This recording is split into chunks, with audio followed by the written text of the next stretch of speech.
strength training in two-a-days, running bleachers and sprint drills. You practice till you can't take another step. Then you practice some more. You love the process because you know that to remain in a class of your own requires exemplary character, sportsmanship, and unrivaled excellence on and off the field. First United Bank is proud to support the Shallowater Mustangs and Phillies. You truly embody the spirit of West Texas.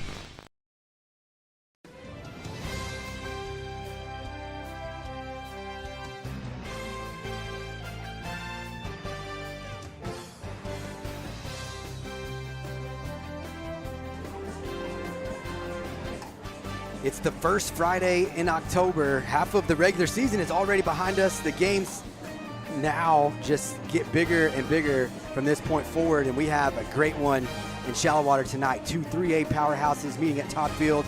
The Canadian Wildcats, a true blue blood football program in the state of Texas, out of 3A Division II, taking on the Mustangs from 3A Division I. The Wildcats are 5-0, number 6 in the latest 3A Division II rankings. The Mustangs come in at 2-3. They're going to try to bounce back after a couple of tough weeks. I'm Nathan Riojas here with Brad Miles again from the press box at Todd Field. We appreciate you tuning in a little bit early today to catch the First United Bank pregame show here on the Shallowater Sports Network. And Brad, these guys, I said a couple of weeks ago, I might have said last week, you know what? Hands down, Greenwood is the best team that the Mustangs are going to see all year long. Right. And I think that's probably still true, but man, this Canadian team is really tough. So non-district opponent after non-district opponent, these guys with another really tough test tonight, right, and one of the top 10 teams in 3A Division II. This is their royalty, in this part of the world when it comes to football. Just consistent and constant, winners. I don't even remember 5 state titles. How many state titles? 5 in the last, I think, like 15 or 20 years, something like that. Yeah, just unbelievable, unbelievable program. We got up there against them last year and got a little lucky. They had some injuries, and they had a freshman quarterback, and believe me, I would much rather play that guy last year than who that guy has become this year. Yeah. It's going to be a tough test for the Mustangs. They are off to a quick start. The Wildcats are, and of course, you talk about 10-4, 4 losses. Right. Goodness gracious, that's a ton in Canadian. Yeah, that's right. That's gets your coach on the hot seat that's up there. Right. Andy Cavalier in his 3rd year, like you said, maybe a down year by their standards, but they still go to the regional finals, right, where they've met a Wall team the last 3 years, and it kind of looks like them and Wall on another collision course. Wall right now the number 2 team in the rankings. Right. Interestingly enough, that's who Idalu's playing tonight. Yes. So we'll keep an eye on that game tonight. But, a D2 powerhouse, like you said, it's just always good. I mean, I don't know, something in the water up there. And it's in the Canadian football is like Nazareth basketball. They're always good. They look huge. These guys are huge when you see them on. And some of we have some heights and weights, but also just looking at them on the field, like I think they got him listed at 180, but that kid's a lot bigger than that. And I just want to say, I remember we played him last year, and I thought they're kind of small. That's what I thought. And now those same guys are here this year, and I feel like every person has grown like 3 inches and put on 20 pounds of muscle. Like it's pretty crazy. But yeah, they're big, they're athletic. And it's going to be another tough test for the Mustangs to see if you can block those guys up and if you can scheme up some kind of deal to get the running game going. Yeah, we're going to have a lot of fun tonight. As you look a little bit closer at the tail of the tape between these two teams. Again, they're out of 3A Division II. They're reigning District 1 champs, just like the Mustangs. Both teams reigning champs of District 1. The Mustangs out of Division 1, Canadian out of Division 2. It is Andy Cavalier's 3rd season there. They went 10-4 last year, 5-0 in district play. And maybe another weird thing for them, they did make it to the regional finals, held off Idalou in the regional semifinals. Furious comeback for the Wildcats, the Idalou Wildcats, in their regional semifinal game, but then got beat pretty handedly, 49-3 against Wall. Of course, they had beaten Wall the previous 2 years in that regional final. But the enrollment, just 293 for Canadian at the last realignment. I mean, they're just the cutoff, or start point, I guess, Right. for 3A is 254. So they're definitely one of the smaller 3A schools in the region, and just makes it that much more impressive that they're that good on the football field. And they, again, played the Mustangs last year in Canadian, and it was almost surreal to see the Mustangs and just how much offense they were able to rack up that game. They end up winning 49-27, 499 total yards of offense, 386 on the ground. It was a very impressive performance for the Mustangs last year up at Canadian. And, man, the turnaround for Canadian from year to year is crazy. But maybe you look at that box score and you think, okay, we can hang with these guys tonight. Yeah, well, you know what I was going to say, Nathan, is that what we saw from Canadian last year, when we played them, they had some injuries. They had a freshman quarterback, and the improvement of that team from the beginning of the year when we played them until the end of the year when they lost the wall in the playoffs, the difference in that team in that span of time was incredible. The way they were playing football by the end of the year, totally different. And I got to say, like, it's that gives me a lot of positive. I don't want to say hope, because that makes it feel like we're not in good shape, and I feel like we are. But I have a lot of positive feeling for this Mustangs team, because we got a lot of guys who are playing their first varsity football. You know what I mean? Yeah. And the way they're going to grow, by the time we hit the playoffs, bro, this we have the chance to have grown that much as well. So Mustangs got off to a quick start in that game, a 74-yard touchdown run for Ryland Brown, who we hope to see back in the lineup tonight. Cooper Martin had a 67-yard touchdown run early in that game. The Mustangs were up 28-7, 5:52 left in the second quarter. It was 28-14 at halftime. Because after getting out to a 7-0 lead, they scored late, Canadian did, in that second quarter to make it 28-14. And he thought maybe this was their chance to get back in the game. The opening drive of the third quarter was huge for the Mustangs, and really probably for the Wildcats too. You think, man, we just scored. If our defense can get a stop, get the ball back, we're right back in this game. The Mustangs went 11 plays, 63 yards, capped off by a 6-yard touchdown run from Ryland Brown. It was 35-14 with 7:25 left to play in the third quarter. Really, the Mustangs never looked back from there. They kept rolling offensively. Canadian kind of got it going late offensively too, but man, that was an impressive performance for the Mustangs, and you kind of hope that maybe that was, in a way, that was almost a breakout performance for them last year, that you might have the same thing tonight, a chance for them to build and launch themselves into their district schedule. Yeah, and if we can hold on to the ball, if we can possess the ball like we were able to do last year, and of course it's tough to expect the same kind of results, but possess the ball, keep it away from Weston Mitchell in this Canadian offense. If we're able to do that, keep those guys on the sidelines and wear this defense out a little bit, that would be a really great recipe for victory, and I'm sure that's what the coaches are thinking about. Those long 11-play drives, we get several of those tonight. That would be a real good key for success. Yeah, and the defense is going to have their work cut out for them. You can see when we look at some of the scores from last week, 69-20 for this Canadian team. They were up, I believe, 51-0 at halftime, 51-6.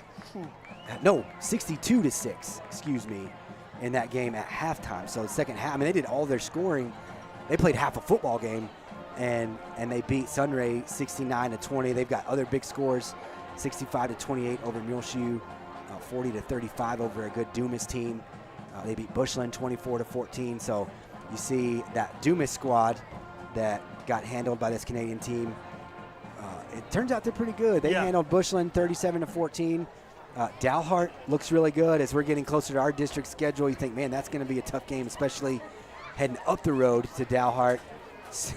Seminole, 75-0. Those guys put up some crazy numbers. Yeah. Clyde continues to look good too. So that's one of those games where you feel good about.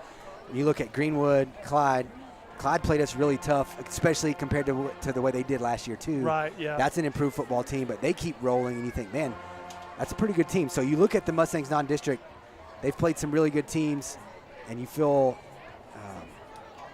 better about some of those tough games. And now you look at the box score from last week against Idalou, and I think you knew Idalou was good, and I think the outcome of that game surprised us a little bit. And I said during the broadcast last week, well, these games don't matter. And I don't know if that's feel like maybe I should have said the results don't matter. Yes, that's the games matter, right? Right, but the results don't necessarily, because you don't get anything for those wins at the end of the year. A team like Bushland, who's 1-4 now, could very well make a deep playoff run. Mustangs the same way. I mean, you saw a Brock team a year or two ago. I think it was their last year in 3A. Right. I think they started 1-4 or something like that, or Yeah. 2-3, because they were playing really good Yeah. non-district opponents, and then they got into their district schedule, got into the playoffs, and they're a field goal away from being state champs at the end of the day. So the results maybe don't matter for much at the end of the day, but I think you just gotta tip your hat to Idalou. The Mustangs, you wonder if the Greenwood game carried over at all a little bit. I think that was part of it. Yeah. When we just showed up in Idalou, didn't look like ourselves. It was a physical game against Greenwood. Maybe you're still a little probably bumped and bruised. Going into Idalou, and I think also maybe a little overconfident. It's hard to you don't want to say that too loud, but I think maybe that was a little bit of it. But I can tell you from watching the game, like what we saw over and over again was we saw a young secondary, and we saw a really great coaching staff at Idalou do a good job of confusing those guys on coverages and getting guys open. And what we're facing today is another really good coaching staff that they've been watching that tape, and they're going to try to do the same thing. We saw some young inside linebackers, right? That there was a great game plan from Idalou, and they did a great job of confusing those guys and making them hesitate and making them wonder where the play is going to go. And that's exactly what Canadian's going to try to do too. So so those guys are going to have to grow up in a hurry. What was it Coach Vincent said to me this week? He said they got to remember their camp rules. So you get confused sometimes because I don't because of this coverage we're running. And he's like, no, remember in camp, we told you guys, like, if you don't know what to do, like, here are the rules that are always in place, the basic rules. And some of those we kind of slacked on last week. And then I think sometimes guys jumping outside of their responsibility to try to make plays that weren't theirs to make, right? Yeah. And, if your guy's responsible for the pitch man, if he takes the quarterback, and he's supposed to be on the pitch man, then the pitch man goes a long way. And what we saw last time was the opposite, right? At Idalou, we saw guys just blowing the pitch man up, but he's supposed to be on the quarterback, and now the quarterback's running down the field. So those kinds of discipline issues are going to be important for this team. Yeah, consistency is one thing that he said to me after the game, that he sees some flashes of really good things, but we just got to be consistent, and that's what they're working on in practice week to week. We will step away for a minute or so here on the First United Bank pregame show, and we'll be back to break this one down a little bit more before we have kickoff between the Wildcats and the Mustangs.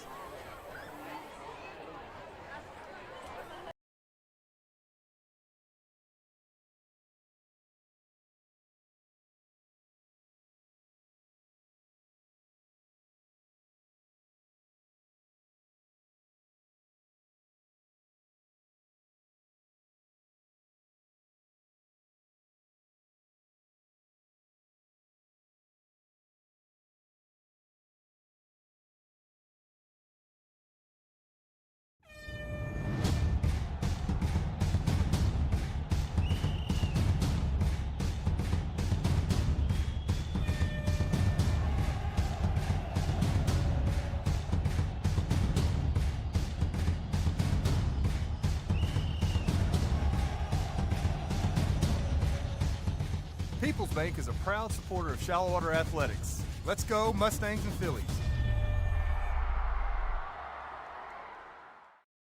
At Zia Lone Star Power Sports, we love to ride. Whether you're hitting the trails, cruising on the lake, or exploring the back roads, there's a ride for every adventure. When we took the side-by-sides to the canyon. Or we raced the Sea-Doo last summer. And don't forget the ATVs on the ranch. 4 locations, endless adventures. Come see us at Zia or Lone Star Power Sports and start making your own family memories.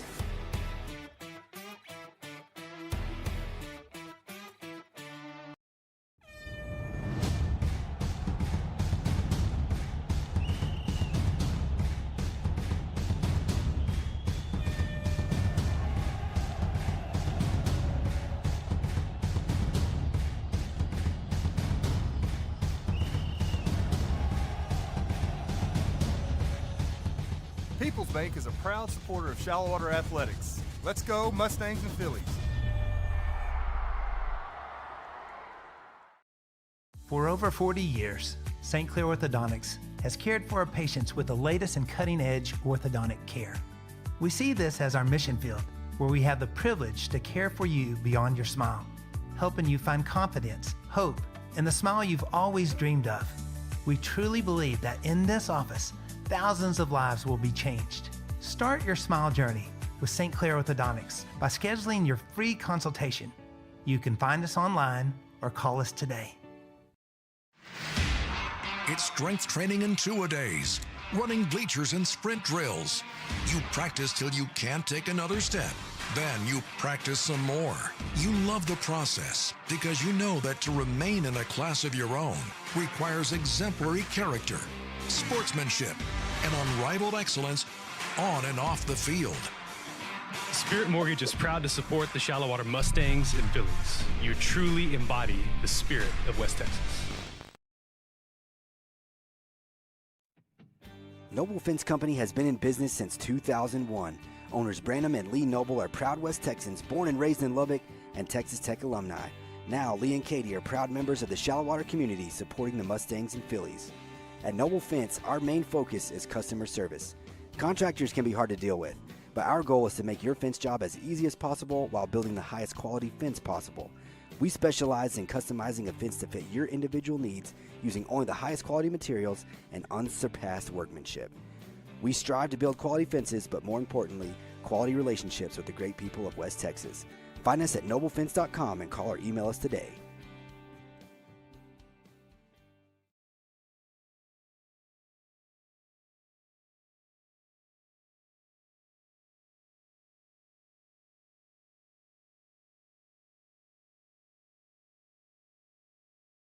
At GBI Law, you're not hiring one attorney, you're hiring a whole team of attorneys. When people call us, they need someone they can trust. We know how to get results for our clients. That's our history. We win, and we win big.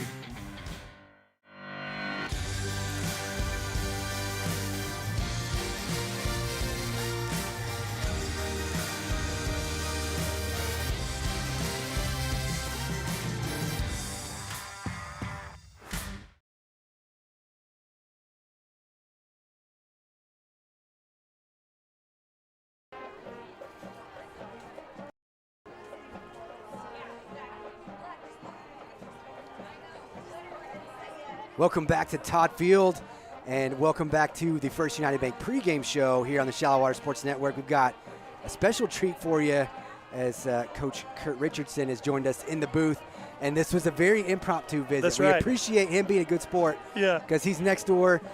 Tonight's Player Spotlight presented by Zia Power Sports is one Bryson Richardson, and so we were just talking like, we should go get Kurt next door and let him say a few words. So. Kurt's being a good sport. Yeah. We've got him with the microphone here. And Bryson, senior year, how cool is it, as a dad, to see him out here, and how much fun are you guys having watching him play? It's awesome. The Friday Night Lights, I was never a part of it as a player, just watching it, but now getting to see my kid be a part of it. Last year, even being out there, and now this year, how much he's playing, and again, from the idiot's perspective, it seems like he's doing a good job. You know, I don't know anything about it, but I know he's enjoying the heck out of it. And we talk about it at the house and when he wants to. And like I said, it's just been gratifying to see hard work and persistence pay off. He is. He's playing really good, Coach. I've been watching him all season. It's been awesome to see. A lot of the runs that Shallow Water, a lot of the success in the running game has been across on that left side where he's playing guard. And so it's been fun to kind of watch him. Watch him open up those holes and really take care of the responsibilities. But for me, too, like there's the personal aspect of just watching the way that young man has grown over the past, 3 years. I'm just so proud of the, of how far he's come just in his growth, but then also like it's being rewarded now. Like, that hard work and energy, like you said, is finally coming to fruition. 7th grade, 8th grade. I mean, he enjoyed it. I'm not going to sit here and tell you he loved it, but he enjoyed it. And just the way his experience has been for 4 years in high school, it's just gotten progressively better. And he is the last several weeks. I mean, he's been frustrated as anybody with how the games have gone, Sure. but it hasn't. He's still enjoying the game, and he really, you're talking about that left side. He really likes when he gets to pull and run into people, Oh, yeah. But I told him, I said, hey, you just keep doing your job. So he's had a lot of fun with it this year. I think the first week he was their first or second week he was offensive lineman of the week. He came on all excited about that. Those are just, again, it's just so gratifying to see kids that work their tails off to get rewarded. Yeah. And these coaches have done such an awesome job putting them in a position to be able to do that. Yeah, that's good. Yeah, well, we appreciate it. We know you've got big responsibilities next door. You got to run keep an eye on the clock. So we want to make sure we get you over there in plenty of time. But thanks for being a good sport. I know we put you on the spot, but glad to do thanks it. for playing along. It's always an honor to be in here with all the big timers. Well, it's good for us to be in here with a Hall of Famer, state champion. Come on, man. Yeah. That's good for us. If you're going to do that, you need to get a whole bunch of girls up here, a couple of assistant coaches up here. They had just as much to do with that as I did. But like I said, appreciate all you guys do. This is such an awesome deal. Yeah, it'll be basketball season before we know it's it. Coming, saw the schedule. Can't wait. This last week, 16 district games this year. It's gonna be wild. Been starting early. As a reality check yesterday, we were driving back and forth to Hereford, and it's like, oh my gosh, we have our first district game in less than 2 months. And I was just like, oh my. And then somebody today made a comment, oh yeah, don't y'all have your first scrimmage on November 1st? And it's like, oh my gosh, we have our first scrimmage on November 1st. We got so much to do. So, but it's exciting, but like I said, we're ready for it, but it's coming fast, and that's great. I just know that it gets here fast and it's over just as fast. So there's bittersweet to it, but we're excited, ready to get cranked. That's good. Well, thanks for stopping by. Glad to do it. We'll see you around. We'll try not to. Yeah, I'm going to call Bryson tonight. I'm not going to call him Kurt. I promise. I'll do better. That'll do me proud. So, thank you, guys. Appreciate it. Have a good one over there. Okay, so Bryson Richardson, tonight's Zia Power Sports Spotlight Player of the Game. And as we roll on in the First United Bank pregame show, we'll go through we'll talk first, I guess, and foremost, when we start breaking down these Canadian Wildcats, about their quarterback, Weston Mitchell. Brad, you mentioned it. He was a freshman last year, and maybe the Mustangs took advantage of playing those guys early in his freshman year.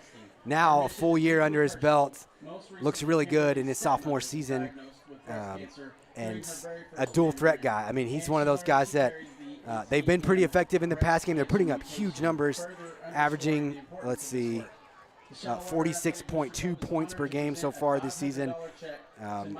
But yeah, he's got their offense rolling, and I think you say it every week, and maybe it's just because it's a high school quarterback thing, but the guy's a dual threat too. You gotta keep an eye on him. Running the ball too. Sometimes I hear you say dual threat, and I'm thinking, God, it feels like he's like I don't know what's higher than that, like a quadruple threat, like because he's so good at both of the things that it feels like he's more of a threat in more ways than maybe he even is, because he's so good at both throwing the football and passing the football. So what I've noticed though, and probably you have too when you're watching the tape, is that just even at the end of last year, his leadership and understanding of the offense and everything, the way by the end of the year, I mean, he was more than just going out there and making plays. He understands how the offense works, and he gets the ball to the right person. And, I mean, he's just a really great leader, and he's going to be a big test for this Mustangs defense tonight. Cooper Martin on the other side, I think he was a focal point. I mean, obviously the quarterback's always going to be, but it was interesting to get to talk to the opposing defensive coordinator last week after the game, Brody Anthony, telling me we did quarterback scramble drill all week long. Yeah. We were really scared of what he could do with his legs. So they game planned for him last week, and just like you said, just tip of the hat to that Idalou coaching staff who put together a really good game plan for the Mustangs. And, you mentioned Mitchell understanding the offense, running the offense. They thrive on their quick passing game. He distributes the ball, gets rid of it really quickly. They have a lot of short passing game. They'll throw a lot of screens, and they get it to guys like Junior Cervantes and Riggs Pennington. Riggs Pennington, they've got him listed at 6'6", because Cervantes is their speed guy. Riggs Pennington is the dude across the middle that he'll be working the middle of the field, but he's a deep threat because just of his sheer size. They've got a freshman too, number 34, that doesn't look like a freshman. They've got him listed at 6'3", 200 pounds. Well, those guys are going to be a matchup problem for this defense. You know, our defensive backs are really scrappy and they're really fast, but they're also small. And so that's going to be a challenge. Pennington's going to be a challenge for this DB group, and I don't know how you cover him with only one person. I think you're going to have to shell over the top and just make sure that you can always bring him down. So he's going to be a challenge. Yeah, Kason Eastwood has got the camera on the field. He's bringing us the coin toss right now. We'll try to keep an eye on that. We don't ever want to miss that, be caught off guard when we're kicking the ball. Looks like a lengthy explanation from the white hat. I've been expecting the coin toss for like a minute or so while you were talking there. They may be flipping one of those ceremonial coins because of breast cancer awareness. I bet you that's a little bit about what's it looks like we have a guest out there at midfield. So an honorary captain maybe.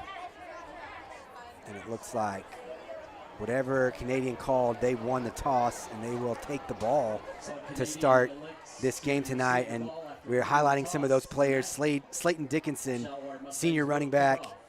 Guy's really good. He was good last year, but really good this year. Good vision. He's a patient runner, and he breaks tackles. He's got the truck stick, and he'll use it. But he's running behind a huge offensive line, too. That's kind of the story. Marcus Herrera is a guy, number 71. We'll probably say his name over and over again. It's a very senior-heavy offensive line, but they've got size everywhere. Right. They're a big football team, especially for a small school, and they can, line up and run over you. They can run tempo. That was one of the things I saw, in the notes that the coaches had, like be ready for tempo because they can do that too.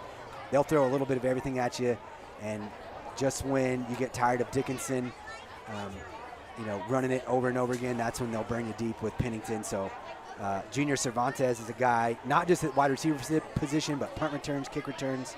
Right. We'll see him all over the field tonight when we talked about them having athletes everywhere. The keys to the game tonight, RD's keys to the game. And RD with the key to everything on campus tonight says, and this is going to be a theme, win the line of scrimmage. We've got to establish the line of scrimmage to have a chance in this game on both sides of the ball. You've got to be able to stop their run, and we have to be able to run the football too. And part of being able to do that is a clean game, like staying ahead of the chains where you don't have penalties, you don't have negative plays, so that you have 3rd and short instead of 3rd and 13. Right. Stuff like that. And maybe, hey, cut it loose. And I feel like I could hear RD saying that. Yeah. Hey, cut it loose. Cut it loose, man. Just go out there and have some fun. Because it's supposed to be fun. This is a non-district game. Beautiful night in West Texas tonight. And just embrace the challenge. It's a really good football team on the other side. But go have fun with it. And man, we talked about Weston Mitchell and what a threat he is at quarterback. But Nathan, we've got just as big a threat on our side of the ball too. Cooper Martin is a really, really talented player. He is really fast. He is a danger when he's running the football. He's really good at throwing the football too. We had an off week last week, and Idalou did a good job of making him feel uncomfortable. But we missed some plays in the passing game. I mean, when you say cut it loose, that's what I'm thinking. I want him to forget last week, and I want him to keep letting it rip because we've got a chance to win if he's doing that. All right, we're going to pause for the national anthem. Please bow your heads with me. Dear God, thank you so much for this beautiful day and for the opportunity to come together tonight as one community. We are so grateful for the players, coaches, families, fans, and every person who helps make nights like this possible. As many hours of preparation have gone into tonight's game, may we glorify and honor you in everything that we do. Lord, we ask for your hand of protection over every athlete who takes the field tonight. Please keep them safe from injury, steady their nerves, and fill them with your strength, courage, and determination. I pray for those in the stands, and that our words may be uplifting and filled with love and encouragement. I pray for safe travels and your protection over everyone's trip here and back home. Lord, let this night be filled with joy, good sportsmanship, and gratitude for the memories we are making together. Thank you for these schools, this community, and for the gift of coming together in a way that brings us closer to one another and to you. We love you and we thank you. In Jesus' name we pray. Amen. Thank you, Cassidy. And now, the Shallowater High School Mustang Marching Band will play our national anthem.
right, we are just about done with the First United Bank pregame show on the Shallow Water Sports Network, and now 12 minutes on the scoreboard. We're set for kickoff between Canadian and Shallow Water. Canadian 5-0, the number 6 team in 3A Division II against a 2-3 Shallow Water team that wants to get back to 500 and start building some momentum before district play starts. This is the last non-district game of the season for Canadian.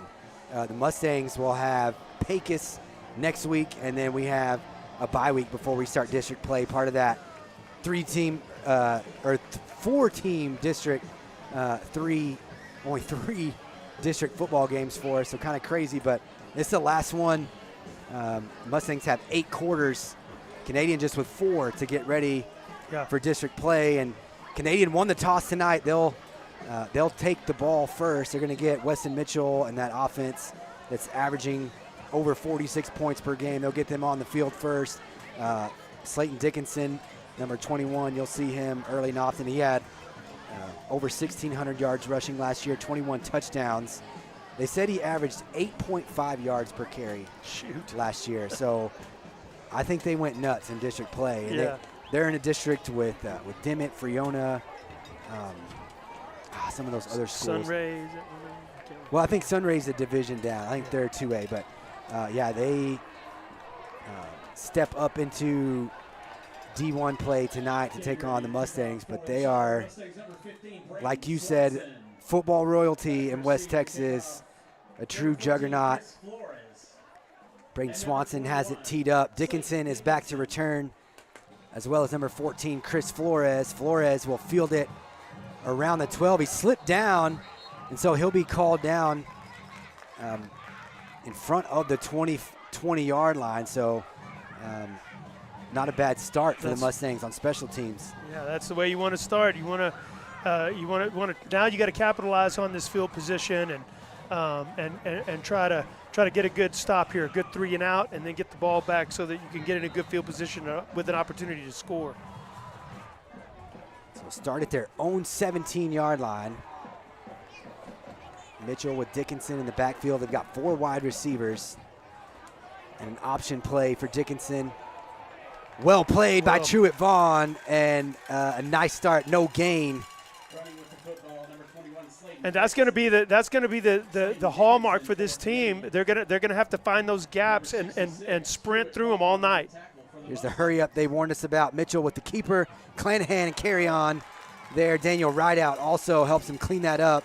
He picks up a few, but it looks like 3rd and 7 from the 20 now. Trying to take advantage of these young linebackers, and they ran a counter right there. Nice job by Champ and carry on to stay home. So good job by Byron and Champ. Throws it out to the freshman who slips inside the 20-yard line. They're going to give him the line of scrimmage again, but it looks like a 3 and out. That's the freshman I was telling you about, number 34, Gunnar Brady. They have him listed at 6'3", 200 pounds. Doesn't look like a freshman out there. No. And they'll try to get him the ball in space. He'll run over some people too. You look at the Renew Collision instant replay. That's the second time we've seen a Wildcat just slip on the turf right there, but Logan Wynn was there to keep that play inside. Now Mitchell's the quarterback, he's the punter, excuse me, not really in position to fake it, and Coach Gerber fielded that. That was not a good punt. On the sideline. The Mustangs will have it in Canadian territory to start, and it's always good to start with a noble fence defensive stand. Yeah. And Mustangs with an early opportunity, good field position to get going here. Nathan, watch out for these big Canadian receivers blocking in the run game. So that matchup is going to be a challenge for the Mustangs today. They're going to have to get under those blocks and run around those blocks and make plays like they did on that first series. So you're going to want to see them use their speed and quickness to get to the ball carrier. 5 wide receivers for Martin. Screenplay set up for Logan. Makes a couple guys miss at the line of scrimmage. Inside the 30, he finds the sideline. Makes another guy miss, and into the end zone. Let's go! One play, Logan wins. Let's go! 45 yards, and the Mustangs on the board early. Man, Logan Wynn he is so shifty and so dangerous with the ball in his hands. What a great play call, too, by this Mustangs coaching staff to run that screen right out of the bat. That settles everybody's nerves down. Cooper gets a good completion out of it. Great play. Guajardo, Micah Blackshear getting blocks downfield to free him up, and then Logan picks up the last 20 yards on his own. Nice move. Makes a couple more miss. And into the end zone for the first score of the night. Great start for the Mustangs. Swanson's extra point is good. So with 10:22 to play in the first quarter, it's already 7-0. We'll take a quick break, but we'll be back with more Mustang football on the Shallow Water Sports Network. Extra point attempt was up and good with 10 minutes and 22 seconds left. At GBI Law, you're not hiring one attorney. You're hiring a whole team of attorneys. When people call us, they need someone they can trust. We know how to get results for our clients. That's our history. We win, and we win big.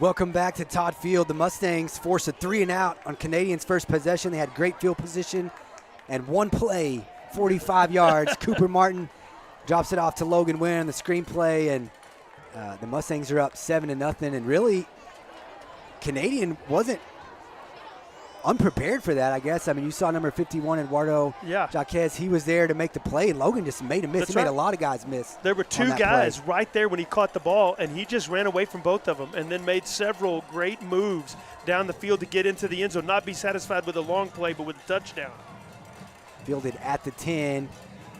Swanson wrangles him out of bounds. Again, that was Chris Flores on the return, and Braden's the one that tracked him down. And that's going to be a key too for this Mustangs team, to make sure that you're corralling these returners in the special teams in the return game. And that's how you have to do it. You've got to swarm them. You've got to just everybody run to the football. But the good news is that's one of the things the Mustangs are best at on defense and on special teams. So they'll start at their own 23. 3 wide receivers. Dickinson gets the handoff. Has a few yards, good first down run out across the 25 to the 27. But so far, the Mustangs holding strong on defense here. Again, they move quickly. This is some of the tempo that we were warned about from the coaching staff. Dangerous pass across the middle for Mitchell. And there's, once again, Nathan, there's number 66, Truett Vaughn, getting right in the area of that pass, maybe even getting a hand on it. So nice play by Truett to shut that play down. Well, and you see a lot of this quick, short passing game from Canadian, and then they'll try to stretch the field with somebody like Riggs Pennington. And you got to watch out for their speedster, number 8, Junior Cervantes. Here's a backwards pass to their freshman, going deep for Pennington, and they just overthrow him. So you already see him reaching into the bag of tricks there to get Pennington a deep shot, but just not open. Good play by that secondary. Yeah, Cruz Dixon had some great coverage on that play, and they're going to need him at the safety position all night long on Pennington. He's really tall, and I would be throwing it up to him a lot tonight if I was the Canadian coaching staff. Yeah, Cruz did a good job of staying at home. And another punt situation for Mitchell. Bad snap. It's over his head. He's tackled inside the 5-yard line. Another huge break for the Mustangs on special teams. That's what I'm talking about. And it couldn't be going any better for the Mustangs so far in this game.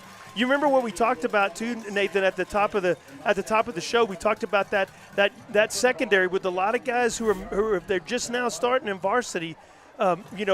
Being disciplined, staying at home, and making plays. And that was a great example. Cruz Dixon not fooled by the backward pass, right? And stays at home, stays deep, and is able to get enough in the way of that throw to where it has to be a perfect throw to be a completion. So that's what you want to see from this young secondary tonight.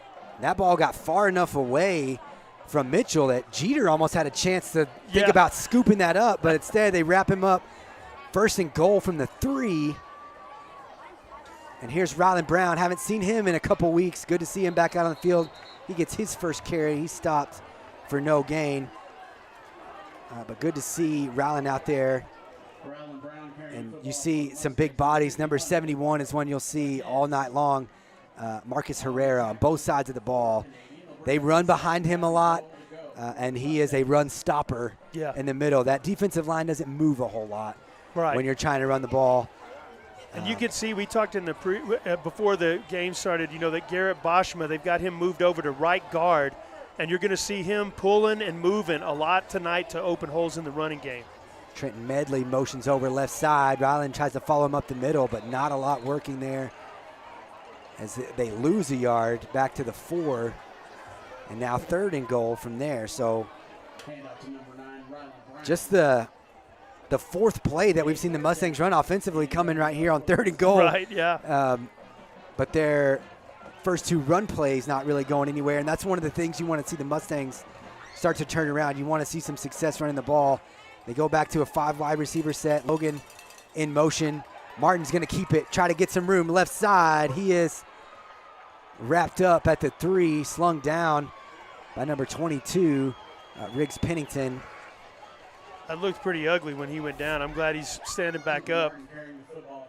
Yeah, big clothesline tackle there as the field goal unit comes out. So a big stand for Canadians defense. As you see, Pennington just gets away from the tackle and then slings him, and I don't know who that was coming in for a kill shot too. Yeah. Number 68 looked like Jackson Arthur. That field goal from Swanson is up and good. So 7:50 on the clock, and the Mustangs 10-0 early in this first quarter. We'll be right back on the Shallow Water Sports Network.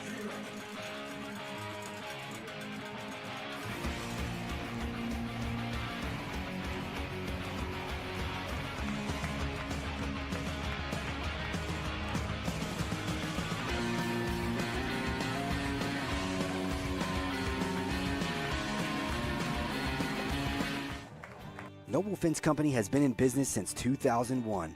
Owners Branham and Lee Noble are proud West Texans, born and raised in Lubbock, and Texas Tech alumni. Now, Lee and Katie are proud members of the Shallow Water community supporting the Mustangs and Phillies. At Noble Fence, our main focus is customer service. Contractors can be hard to deal with, but our goal is to make your fence job as easy as possible while building the highest quality fence possible. We specialize in customizing a fence to fit your individual needs using only the highest quality materials and unsurpassed workmanship. We strive to build quality fences, but more importantly, quality relationships with the great people of West Texas. Find us at noblefence.com and call or email us today. Welcome back to Todd Field. Deep kick here for Swanson. All the way back inside the 5-yard line, and not a great return for number 5. His first return of the night, Isaac Sines, a sophomore. Boy, the energy in this game already, Nathan, is so different from what we saw last week. The Mustang special teams have come to play tonight. That's the second time that they've stopped Canadian inside the 20-yard line, and you can see they're just swarming to the ball tonight, playing with a lot of energy and with a lot of effort. So again, deep in their own territory to start. They'll be at their own 14-yard line. We were talking about Riggs Pennington and his defensive play to keep the Mustangs out of the end zone there. You'll see, I mean, they've got 30 guys on the roster. You're going to see a lot of these guys playing the whole night. Mitchell with the keeper, not a lot of room left side, but he does pick up some positive yardage on first down. And I want to, give some flowers to these inside linebackers tonight. That looked like it was number 32 that made that play, but there's not one on our roster, so maybe it's 33, and I'm seeing Bays. But anyway, just a great job flowing to the ball and getting in the gap and making that stop. Under pressure, and Mitchell goes down. Mustangs come on a blitz, and Tate Dodd with the sack.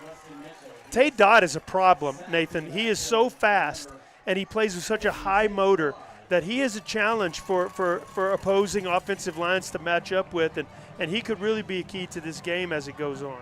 Well, I said blitz, but you look at the renewed collision instant replay. That's a four-man rush. Yeah, it was a 4-man rush. And he just beat his guy. So now 3rd and 14 as they'll go 4 wide receivers, and now Mitchell, the running back motions out. They dump it off inside. It'll be 4th down. They get back towards the original line of scrimmage out at the 14. So 4th and 10 on the way, and you'll expect Mitchell to be punting. Tate Dodd was in there again on that play, and also number 66, Truett Vaughn. Both of those guys right in the mix on that play. So a late substitution here as Junior Cervantes comes in to cover this kick. He's one of their speed guys on special teams. There's still 25 seconds on the play clock, so there's really no chance of a delay here. But they line up in a normal formation before Mitchell steps back. When you get closer to midfield, you have to worry about that more on special teams. Here's a line drive kick. Cruz follows it out of bounds, but again, it'll be near midfield. We'll see where he spots it. And he's going to give him a favorable spot, I think, out. Looked like it went out into Mustang territory, but either way, good starting field position. The Mustangs will be at their own 47-yard line. Nathan, I don't know if you noticed too, like Cruz Dixon's been back to receive these punts. He's the 3rd returner that the Mustangs have used this year. But Logan Wynn has returned punts, Micah Blackshear's returned punts, and now Cruz Dixon's been back there to receive them. But Weston Mitchell wanted no part of kicking the ball to the Mustang returner. And another noble fence defensive stand. We didn't get to say that enough last week. Yeah. And so it feels really good already early in this game. Canadians' first 3 possessions ending in a punt, or an attempted punt at least. Now 4 wide receivers for Martin. Rylan Brown in the backfield. He's rolling to his right, goes across the middle to Jeffcott. Gosh, what a great throw by Cooper Martin on the run, and spots his receiver and gets rid of the ball on time and in rhythm. That was a great throw by Cooper. 2nd and 1. Martin gets the handoff, running left side. He's got the first down, picked up just 2, but it is enough for the first down. And Jeffcott took a hit on that first down catch too. He did, Holds on to the ball, so good throw and a good catch. Mustangs with a little bit of a hurry up here as they line up quickly. Martin rolling to his left now. Looking for Guajardo, and there's some interference. They're not going to throw it? It was tipped at the line. Okay. The ball was tipped at the line. He had a defender, Cooper Martin had a defender running right into his face, and he was able to get just a little bit of a hand on it. That's why that wasn't pass interference. Yeah, because we're looking, the DB was on his back early, but if he did realize, like, hey, that ball's tipped, so that's a great heads-up play by that cornerback. Just wrap that guy up. That's right. If you can't go intercept the ball, wrap him up. Yeah. And it brings up a 2nd and 10. Martin takes off to run, but he can't get away from that defensive tackle. It looked like it was number 56, Parker Sanchez. They just, these Mustang offensive linemen have just got to hold on to these blocks just a beat longer. Cooper just needed another split second to get through that hole, and there was a whole lot of green grass in front of him on that side if he could have. So Logan Wynn will join Gavin Guajardo on the near side of the screen. And now looks like Maddox McDonald, the lone receiver, on the top side of your screen. Medley in the backfield with Rylan Brown. Now Rylan swings out in the flat, looking across the middle for Guajardo. He had it for a moment, and he says incomplete. Didn't have it long enough. No football move, but he had his hands on it. Yeah. Near the line to gain. It would have been close. Got to hold on to that football. And I know he took a hit right as he was trying to put it away. But man, if you hold on to that football, that's a first down. And we've got, like, one of the things we didn't do very well last week. Was there a penalty on that play? Man, that's just a good play. That's a great job by number 7, Coffee. They called a penalty to punch it out. Too. Penalty against Canadian. That's first down. I didn't even see a flag. Well, I didn't see a signal either. Yeah. But anyway, first down for the Mustangs, and one thing we didn't do. He's marking off 10, so it'll be 3rd and 1 because it was 3rd and 11. I was thinking the same thing, too. Are they going to move the chains or not? But no, it was 3rd and 11. So now 3rd and 1 and a timeout for the Mustangs. I was busy watching that Renew Collision instant replay. I didn't see any of that over here. I missed it, too. I was looking out there, but I didn't see the flag come in. But anyway, one of the things that I know that the Mustangs want to do and that they were disappointed that they weren't able to do last week is get the ball to these dangerous skill position players they have on the outside, right? Maddox McDonald, they weren't able to get him involved in the offense last week. Logan Wynn weren't able to really get him involved. Guajardo, they couldn't get the ball out to those guys, and so I know you can see already a concerted effort from the staff. You saw that little screen to Logan to start the game off. But if the Mustangs are going to move the ball and if they're going to win this game, they're going to have to get the ball in the hands of their playmakers on the outside. And so you can see this coaching staff really working to try to do that. Yeah, and we've seen different types of coverage from the Canadian team on film. Like sometimes, like against Bushland, for example, they were giving them 10, 12-yard cushions. Right. We haven't seen that tonight. We didn't see that in some of the other games against Muleshoe and Sunray. They're not quite giving Guajardo and McDonald the same. But I don't know. McDonald's got a pretty good cushion out there. Guajardo doesn't. J.W. Coffey, who made that play, just a good example of how well coached they are, punching that ball out. And there's another just good play, heads-up play by Cruz, or not Cruz, Riggs, Pennington. Well, he wasn't going to get to the passer, but just throws his hands up and bats it down. But what's really awesome, Nathan, is the way that they sensed the direction that the play was going. You sensed the blockers trying to get on that shoulder. They flowed with the play and then got in Cooper's way. So this is a well-coached defense. Well, and I swear before that timeout, we were looking at 3rd and 1, but then we come out, and it's 1st and 10. So we'll take it, 2nd and 10 there after that incompletion. And now they must have given him the first down. That's the only thing I can think of because we thought that it was far enough. But that's how. I mean, the stick had 3rd down. It was a yard short, and then we come out of the timeout. It's 1st and 10. So I didn't see that happen, but we'll take it. I was getting ready for 4th down, but it was just 2nd down, and now 3rd and manageable for the Mustangs. Martin sprinting to his right, looking outside and nearly intercepted. He was looking for McDonald. And instead, C.J. Jimenez, one of the seniors for the Wildcats, got his hands on it. Yeah, and I'm not it feels like that was really kind of the only place that he had to go with the ball. There wasn't another receiver option out there. It just looked like that Maddox didn't snap that route off quite enough, and it didn't come back toward the ball. And you want to do that when you're running that out route. You want to come back to the ball and attack it at its highest point. It allowed the defender to kind of undercut it. Aiden Gerhardt, fresh pass rusher, checks in for Canadian. They go back to that screen, this time for McDonald. He's got room to run. He'll follow Boschma into the end zone for another Mustang touchdown. Let's go. Man, and you know what I was just about to say, Nathan? I was just about to say that what they want to do is play kind of off and give Maddox cushion so they can come up and make a tackle. That's how come he was almost able to pick that ball off before, because he's playing flat-footed. But on that play, it kind of catches him because he's backed off, and they get that ball inside to Maddox, and he just runs away from his defender. Swinging gate here for the Mustangs, but it looks like they will line up to kick the extra point. Haven't seen them go for 2 as much as they did last year, but still in the arsenal it looks like. And Swanson makes it 17-0, 3:23 to play. Yeah. Still in the first quarter, the Mustangs off to a great start at the Todd tonight.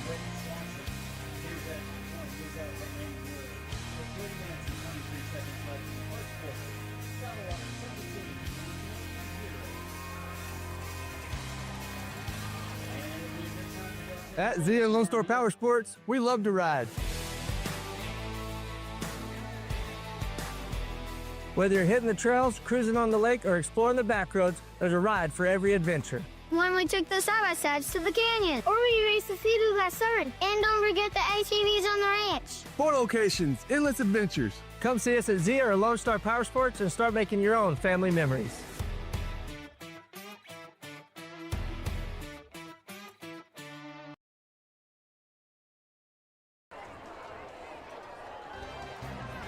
We're back at Todd Field, 17-0 first quarter for the Mustangs. as they go 47 yards. No, they were at their own 47.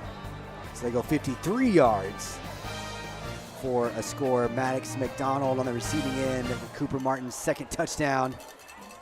Today, line drive kick for Dickinson. He gets away from Swanson, finds the sideline, got some room to run, some blockers too. V-Hill slows him down. It looked like Aiden Miller is able to make the tackle, but some decent field position now for Canadian, who finds himself in a double-digit hole. Well, it looked like a really good block by Canadian against number 62, Brick Pruitt, and it really held up his gap, and so that's right where they ran through.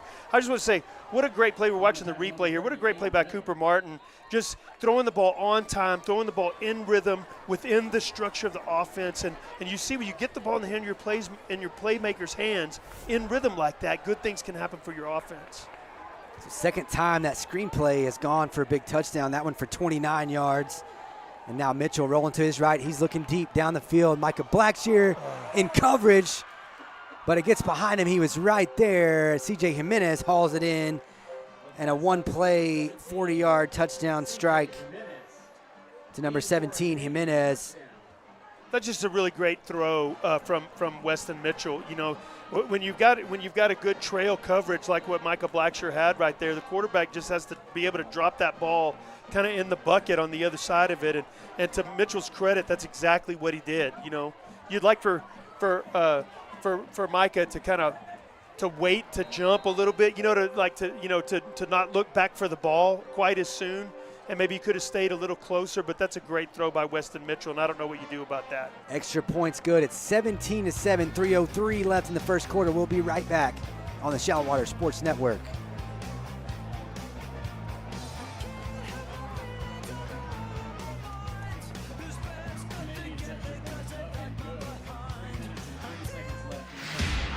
It's strength training in two-a-days, running bleachers and sprint drills. You practice till you can't take another step. Then you practice some more. You love the process because you know that to remain in a class of your own requires exemplary character, sportsmanship, and unrivaled excellence on and off the field. Spirit Mortgage is proud to support the Shallow Water Mustangs and Phillies. You truly embody the spirit of West Texas.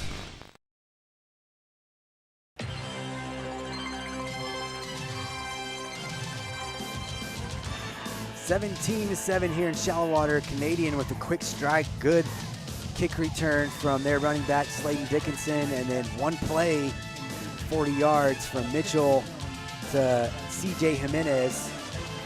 They're capable of doing that at any moment, Nathan. You know, this very explosive offense, and they know they can crank those big plays up.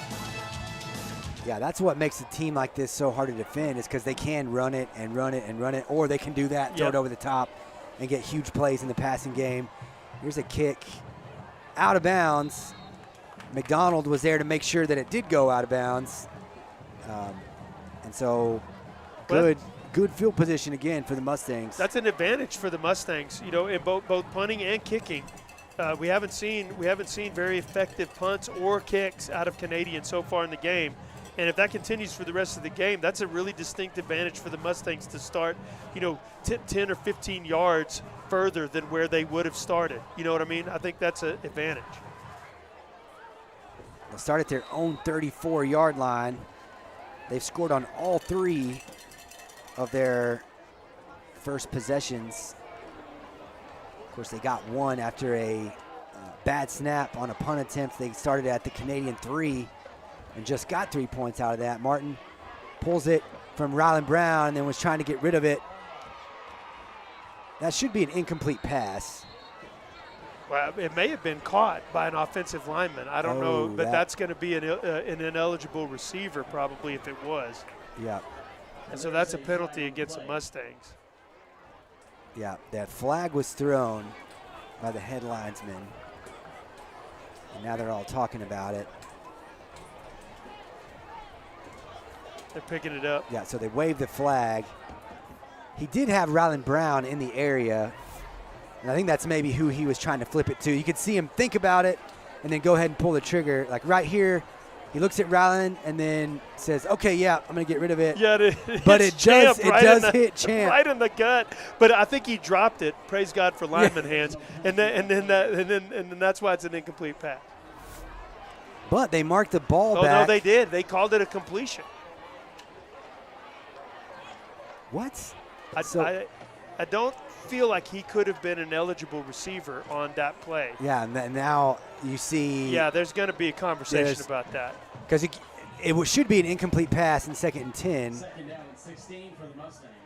Unless they ruled it was a fumble. Well, but either way, then an ineligible receiver has caught the ball. Like, do you see what I mean? Like, yeah. That's what the Canadian coach has got to be asking here. It's either an incomplete pass or it's a penalty. Yeah, because it's clearly not a fumble, and so he either caught it, and that's a penalty. What in the world? Maybe he's going to explain it. No, he's not going to explain it. Okay. All right, let's just keep playing. I mean, it works out for Canadian because now it's 2nd and 15. Martin rolling to his right. He's got Medley, and Medley wrapped up quickly after the catch out at the 30-yard line. So minimal gain. It'll be 3rd and 14 quickly, and I'm still not sure what happened, like what kind of ruling you would have had. Right. On 2nd down, but you see a big hit there from Riggs Pennington. And I think that's what Coach Cavalier was saying on the other side. Like, this doesn't make sense. Right. But we roll with it. Martin's got time. Finds Guajardo, who's right at the line to gain. 1st down. Big 3rd down conversion for the Mustangs. And once again, what a great throw from Cooper Martin. I mean, that's a great route by Guajardo on the outside, but Cooper hits his back foot and is decisive of where he's going with the football, finds the open receiver, delivers it with accuracy, and that's what Cooper is capable of doing to you. And if he's got time to throw like he's had tonight, he can be really dangerous like that. Sits in a clean pocket right there, wasn't rolling, and picks up 14 yards to Guajardo. Ryland Brown with a little bit of room to run. Nathan, that's the 2nd or 3rd time I've seen a snap that was kind of low and to the left. And that's something to keep an eye on. There's a new center in there starting for the Mustangs.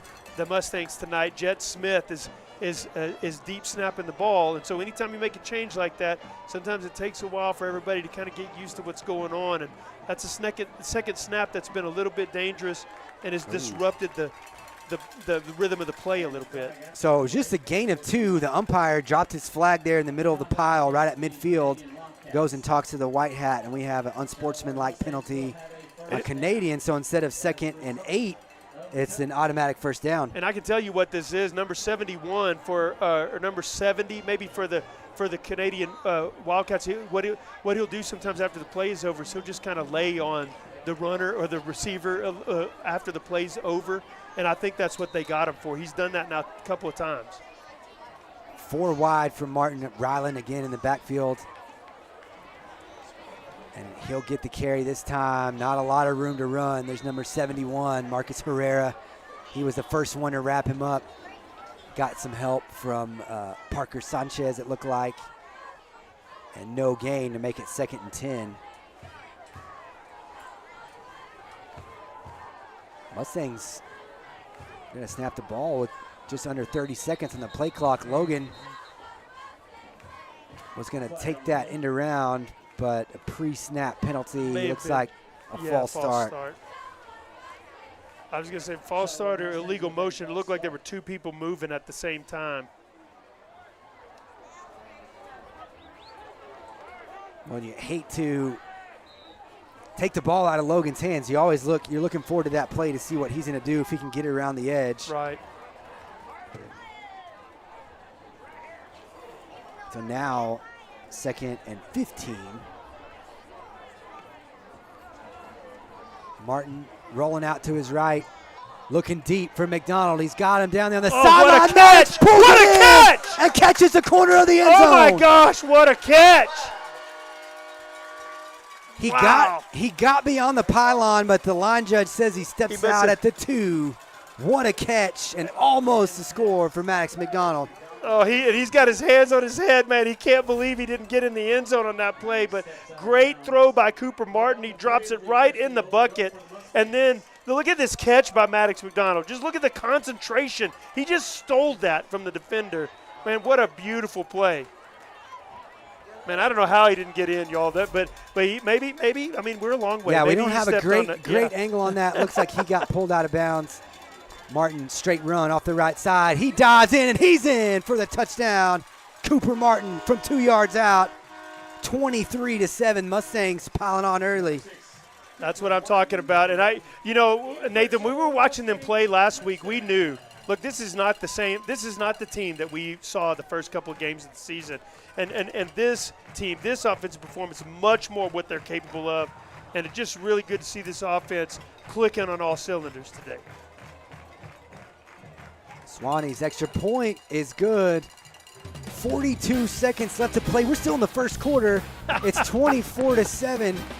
We'll be right back on the Shallow Water Sports Network.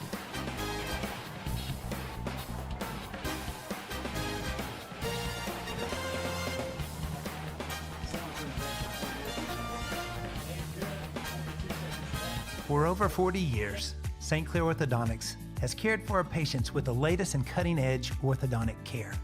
We see this as our mission field, where we have the privilege to care for you beyond your smile, helping you find confidence, hope, and the smile you've always dreamed of. We truly believe that in this office, thousands of lives will be changed. Start your smile journey with St. Clair Orthodontics by scheduling your free consultation. You can find us online or call us today.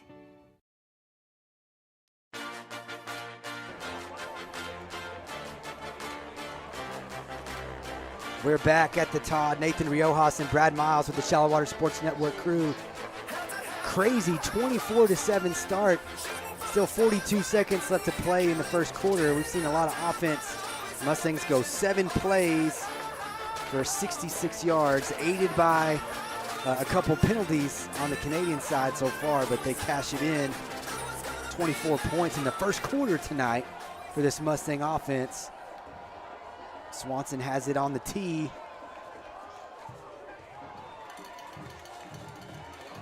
Dickinson, left sideline, or his right sideline, out across the 20. But good kick coverage, and Daniel Rideout with the tackle. Good call by the Shallow Water special teams.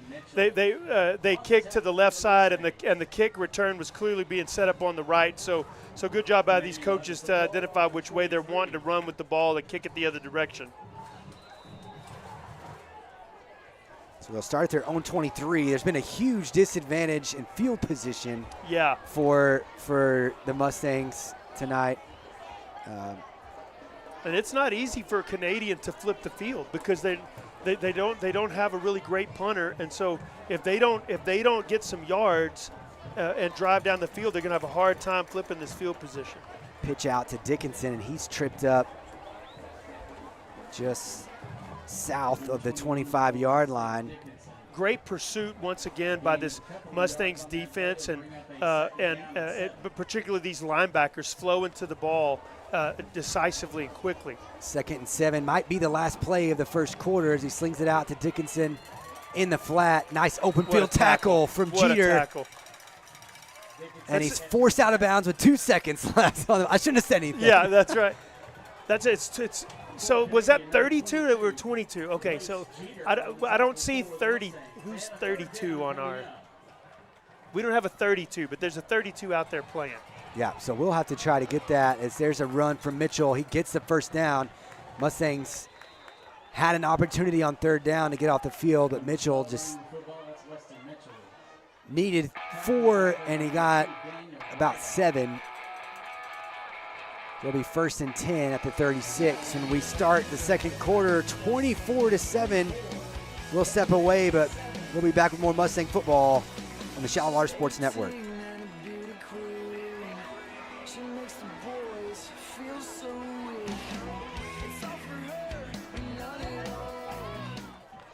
Noble Fence Company has been in business since 2001. Owners Branham and Lee Noble are proud West Texans, born and raised in Lubbock and Texas Tech alumni. Now, Lee and Katie are proud members of the Shallow Water community supporting the Mustangs and Phillies. At Noble Fence, our main focus is customer service. Contractors can be hard to deal with, but our goal is to make your fence job as easy as possible while building the highest quality fence possible. We specialize in customizing a fence to fit your individual needs using only the highest quality materials and unsurpassed workmanship. We strive to build quality fences, but more importantly, quality relationships with the great people of West Texas. Find us at noblefence.com and call or email us today.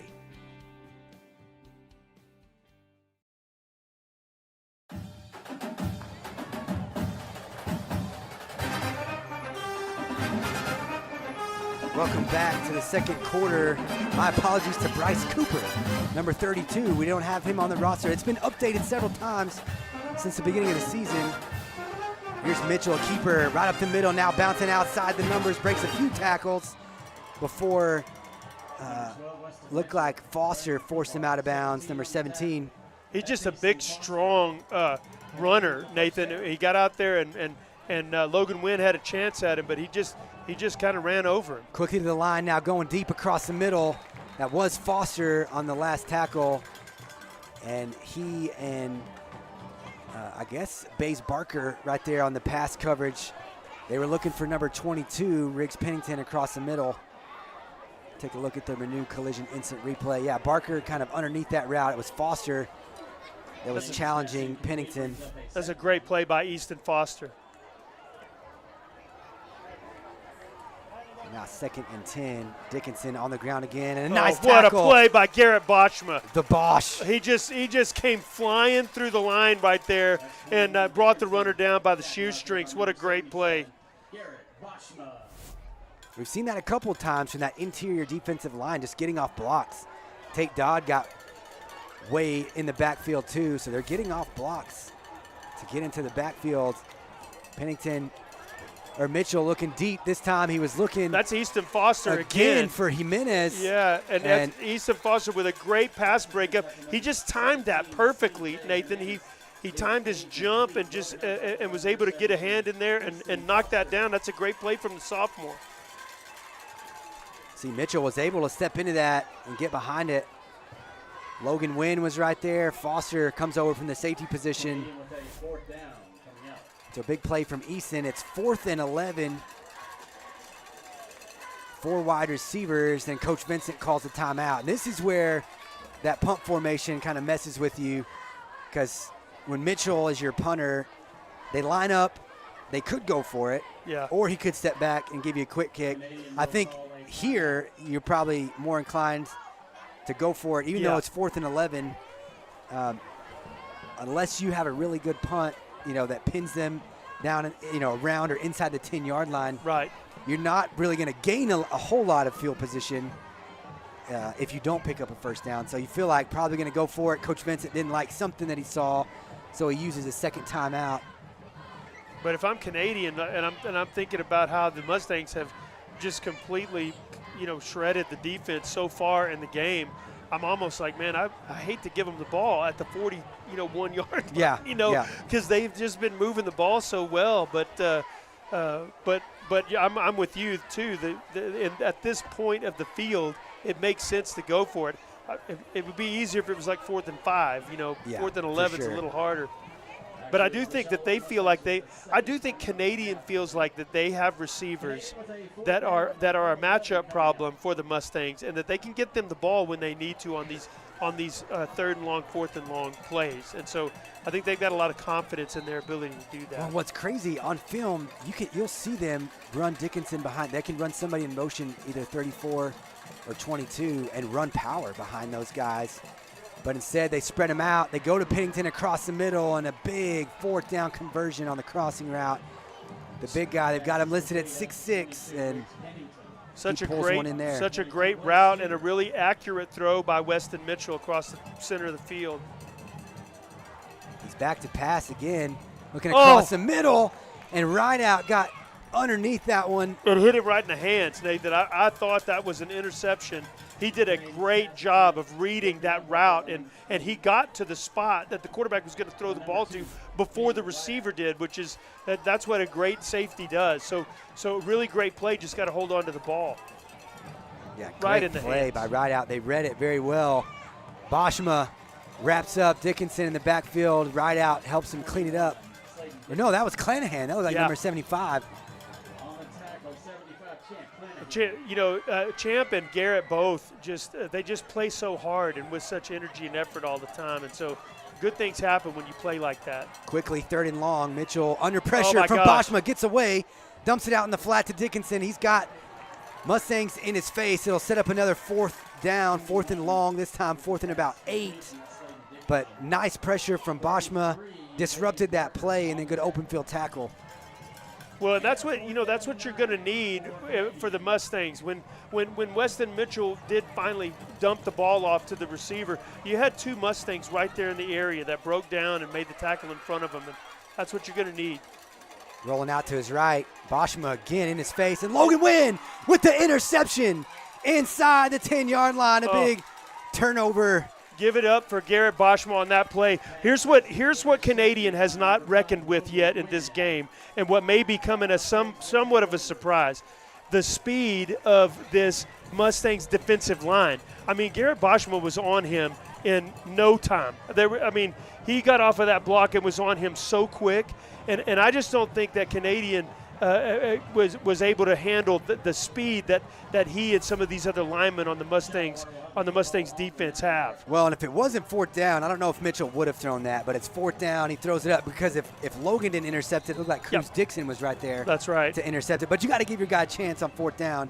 So not only a noble fence defensive stand, but also a turnover there created by Logan Wynn in the defense. They'll start at their own 9-yard line with 9:54 left to play in this first half, and there's a whistle before they start. Yeah. And that was another low snap. It was another really low snap.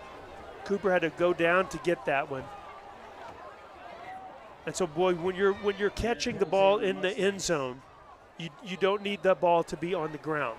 You know what I mean, on the snap. So it's really important to get a good, clean snap right here. So now 1st and 15. They're at their own 4-yard line. 4 wide receivers. Rylan Brown gets the handoff right side, works his way across the 5 to the 6. But it'll be 2nd down from there. Just picked up 2. For the Mustangs, gains about a yard or 2, brings up a 2nd down. Well, you're just trying at that point, you're just trying to get some room so that your quarterback, when he's catching the snap, is not catching it, a yard deep in the end zone. And that's what they accomplished on that play.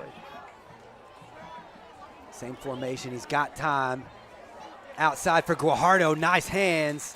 What a great route by Guajardo. He is really good at that little short out. And if you watch Cooper lets this ball go before Guajardo makes his break. That's just a great route and great timing on that play.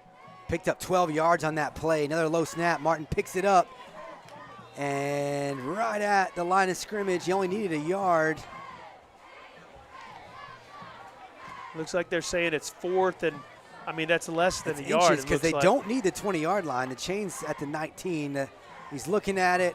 They might measure here. The coach has got to know. There you go, yeah. You got to know, hey, the play clock's running, and so now they stop it. They'll measure.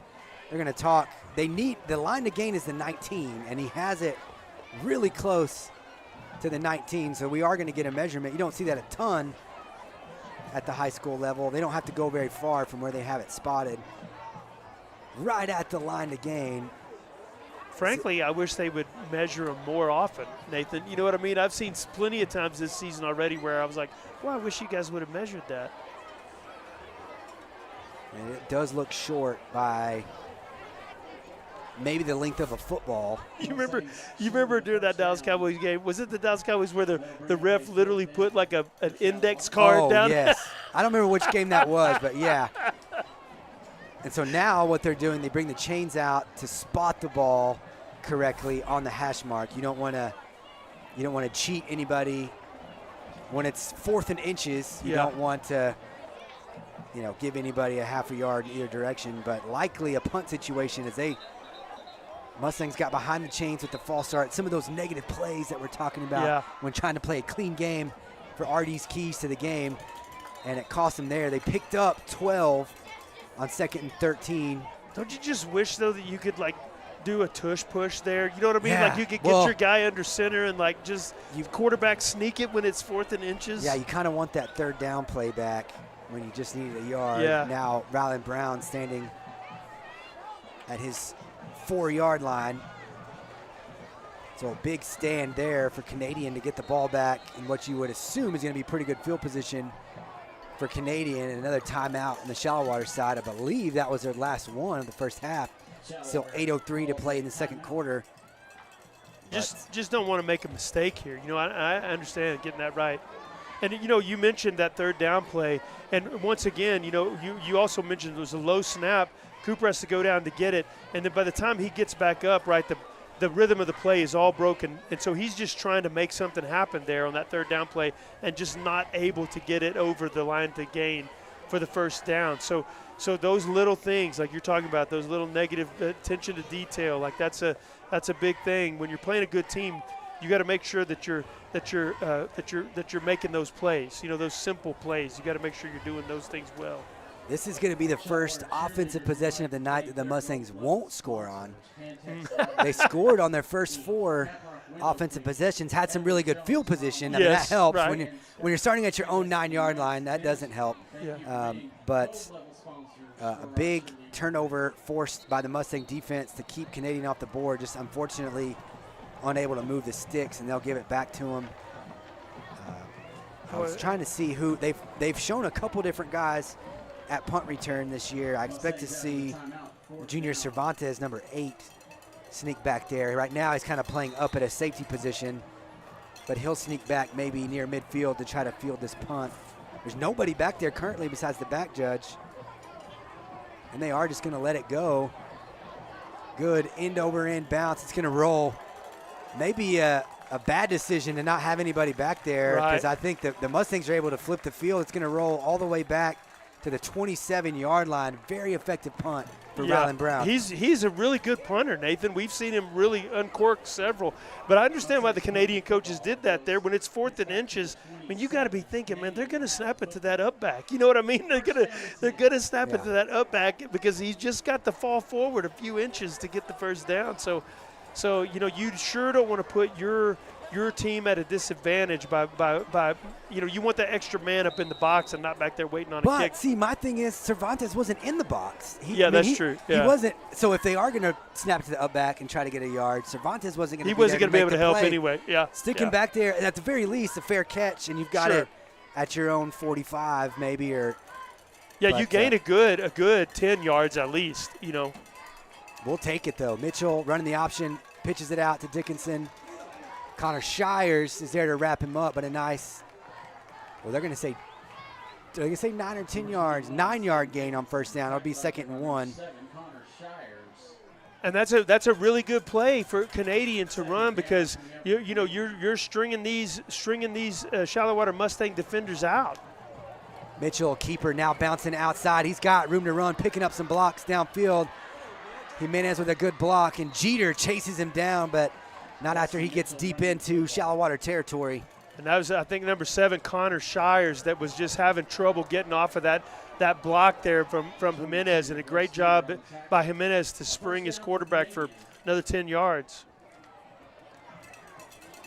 They line up quickly, but now looking towards the sideline to get the play call.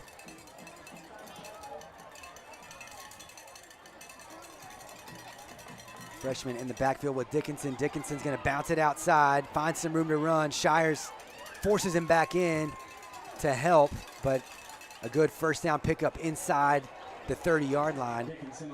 That looked like it might turn into a big play, though, and when Connor Shires is able to get off the block and turn that runner back inside, that really gave the Mustangs a chance to bottle that one up. Freshman takes the handoff, maybe thinking about a double pass. That's a fumble. That's a backward pass. That's a backward pass. Clanahan stays on his feet. Let's go, big man. The big man rumble. Touchdown, Champ Clanahan. The scoop and score. What was he doing? I mean, I know it was a pass. It was a backwards pass, the same thing that they'd done before. and that's why he was running so slow. But once the defender got on him, when he still tried to make that throw, that's a decision that a freshman would make, and you wish you could have that one back. Well, and you saw the double pass from him earlier. Right. Dickinson, I thought, had a chance, and how about right out? Let's go. Just Let's enough go, of a block from Daniel to keep Clanahan free and up on his feet.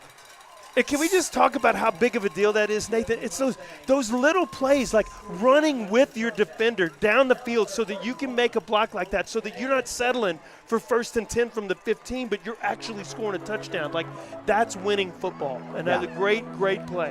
What a play. And smart right there. On some of those plays, it's hard, especially for an offensive player that doesn't practice that a lot, to not get a block in the back. You don't want a penalty. Right. So he waits, gets enough of him to keep Clanahan. And what a play from Clanahan to stay on his feet. Well, look, Clanahan can run, man. He's got some wheels. So that was a nice play to scoop that up and get in the zone, man. Yeah, we saw him get in the end zone at Greenwood last year. That was one of the plays that turned that second half around for the Mustangs in Greenwood.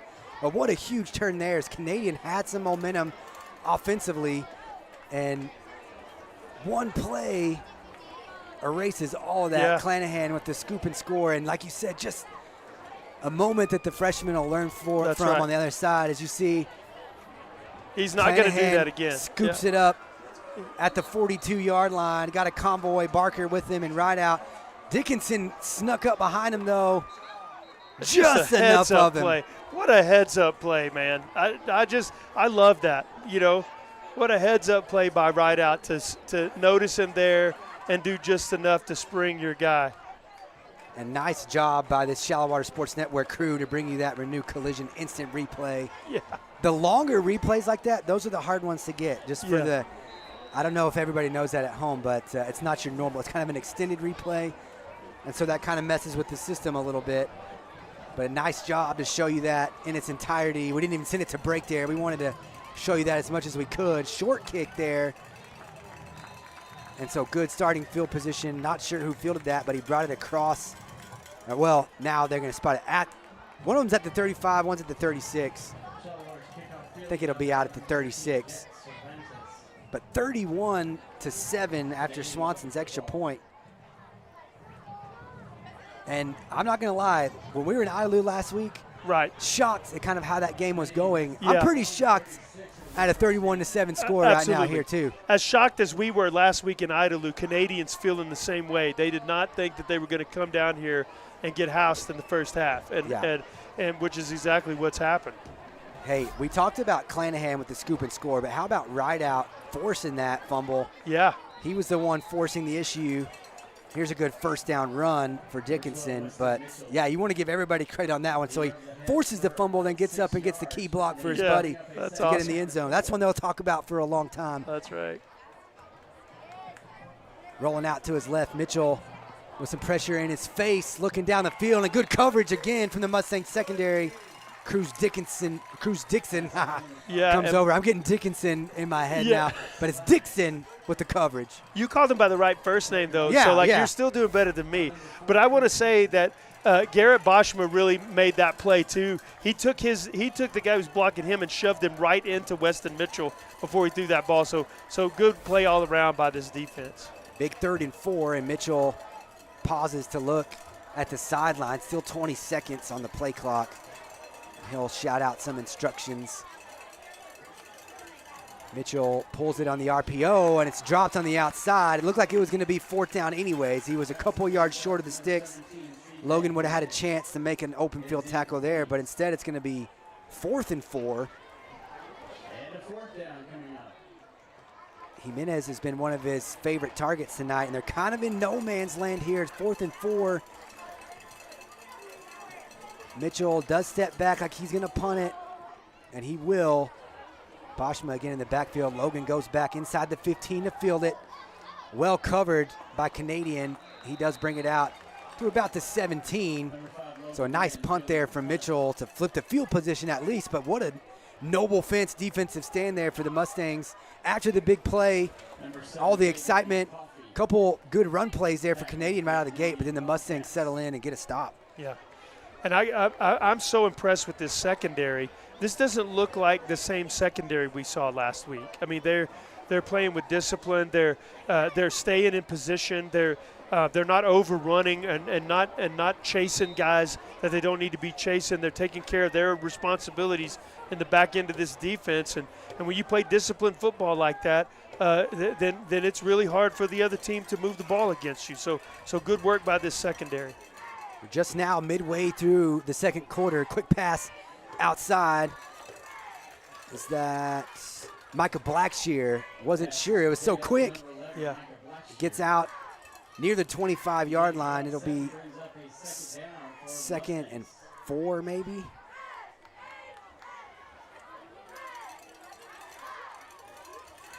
Five wide receivers for Martin. This time straight draw, and he's got some room to run. Chase down from behind, and then pushed back. Forward progress out to the 30. It's enough to move the chains. I hope we see some more of that. The Canadian defenders on that play were not, I mean, they at first weren't even really trying to make the tackle. They're trying to pull the ball away from Cooper. And if you do that, he's going to break one. He's going to break one off on you. So that's a dangerous play for the Canadian defense. Martin now, time to throw, going across the middle. Nice throw. Hands.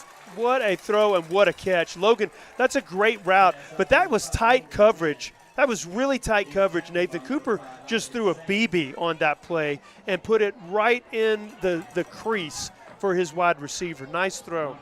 He was right at the 40-yard line, but they're going to mark him a yard short, so a gain of 9 to make it 2nd and 1. Great throw and catch across the middle, and he's had time in the pocket. Kudos to that offensive line, and now Ryland Brown, another carry. This time some room to run up the middle, breaks it, spin move into Canadian territory. They'll mark him at the Canadian 42-yard line. And that's what you want to see out of this Mustang run game. He had some room to run and got downfield in a hurry. They go to him again. Pre-snap penalty. With some great blocks on that run. Boschma leading up. He was 5 yards down the field blocking his man. Number 73, Nathan Molina, getting a good block to seal the backside. Just really well blocked. So false start will put the Mustangs behind the chains again. And that's one of the things that we've kind of talked about over the last couple of weeks, is trying to clean that up, stay ahead of the chains. 5 wide receivers again. Martin has time, quick pass out to McDonald in the flat, breaks the first tackle and gets inside the 35-yard line. Where are they going to spot him? They're going to give him the 32. They do. First down. The head linesman is saying move the chains. So he picks up 15. And that route, McDonald is stacked up with Jeffcott out there, and Jeffcott runs inside and takes the defender on the inside, and then a quick throw to McDonald, and there's a lot of room out there. And McDonald can make you miss, so that's a really, really great play design. End around for Logan Brown. Jeffcott and McDonald blocking on the outside. Yeah, Jeffcott with the huge block on that. He got in his way first, but then he holds the block to free up Maddox. 2nd and 5 now. Well, anytime you get the ball in the Logan Wynn's hands like that, good things will happen, and so you can see a concerted effort from this coaching staff to get the ball into his hands and Maddox McDonald's hands. Great job by the Mustang coaching staff. Martin outside looking for Guajardo. He's got some room to operate, got a first down. He's pushed out of bounds. I mean, he's open all day in the flat, Nathan. That out route has not been covered yet. He's got room on it every single time. And when that throw is on time, like the way Cooper's throwing it, I mean, he's throwing it before Guajardo even gets into his break, and it's hard to cover that. Martin flush this time, rolling to his right. He'll take off inside the 20, pushed out near the 10-yard line. Nice hustle from Mark Haygood to keep him out of the end zone, because there for a second I thought it was gonna be a goal-to-go situation, but he it's one of those plays where, like, at first I thought, oh boy, he's in trouble, and the next thing you know, he's outrunning everybody, and then you're thinking, oh, it's going to be a touchdown. He's just so quick when he gets on the edge like that. See some of that speed from Canadian Haygood, one of the biggest guys on that defensive line. Right. Moving down the line of scrimmage to give Canadian a chance here on 2nd down. The clock stops at the moment, 3:08. The Mustangs will receive the second half kickoff.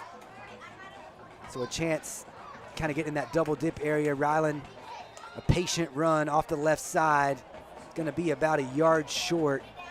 They're going to spot the ball at the 9. But the clock moving now, under 3 minutes to play.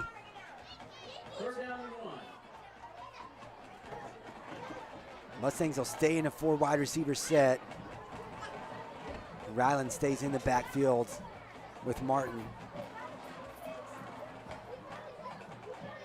And I mean, you've got room. You've got single coverage on the top over there on the left side, and so there's room to make a throw out there if you need it. Ryland, though, finds a couple yards up the middle. I mean, they're keeping both linebackers. They're keeping, 2 linebackers inside.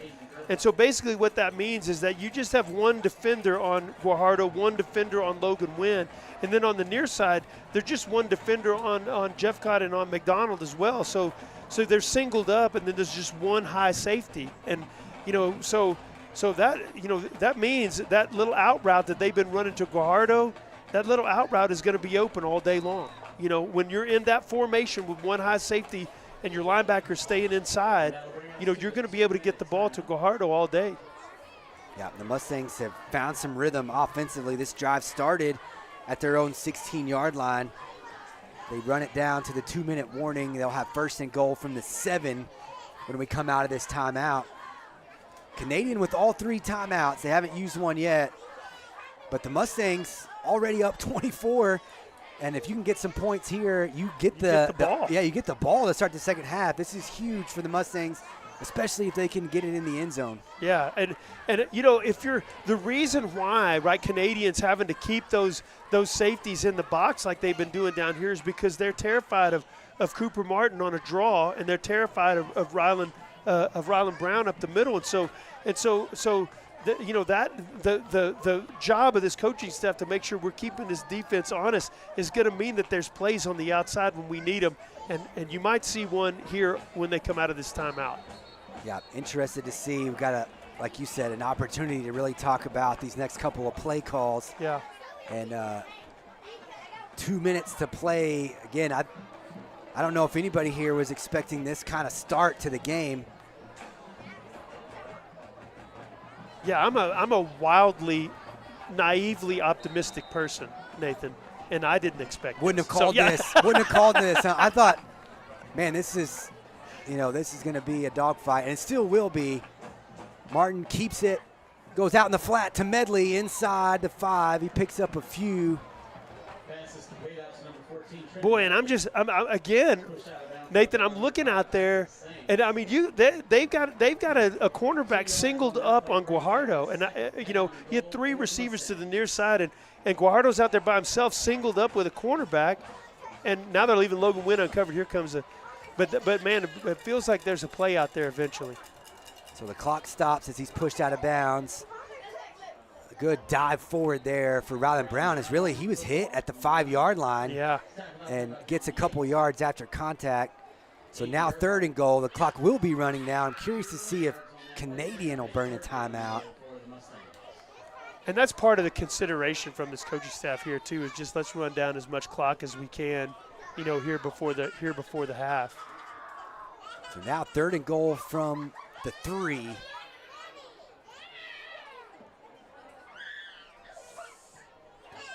$15 on the play clock. Single coverage up top.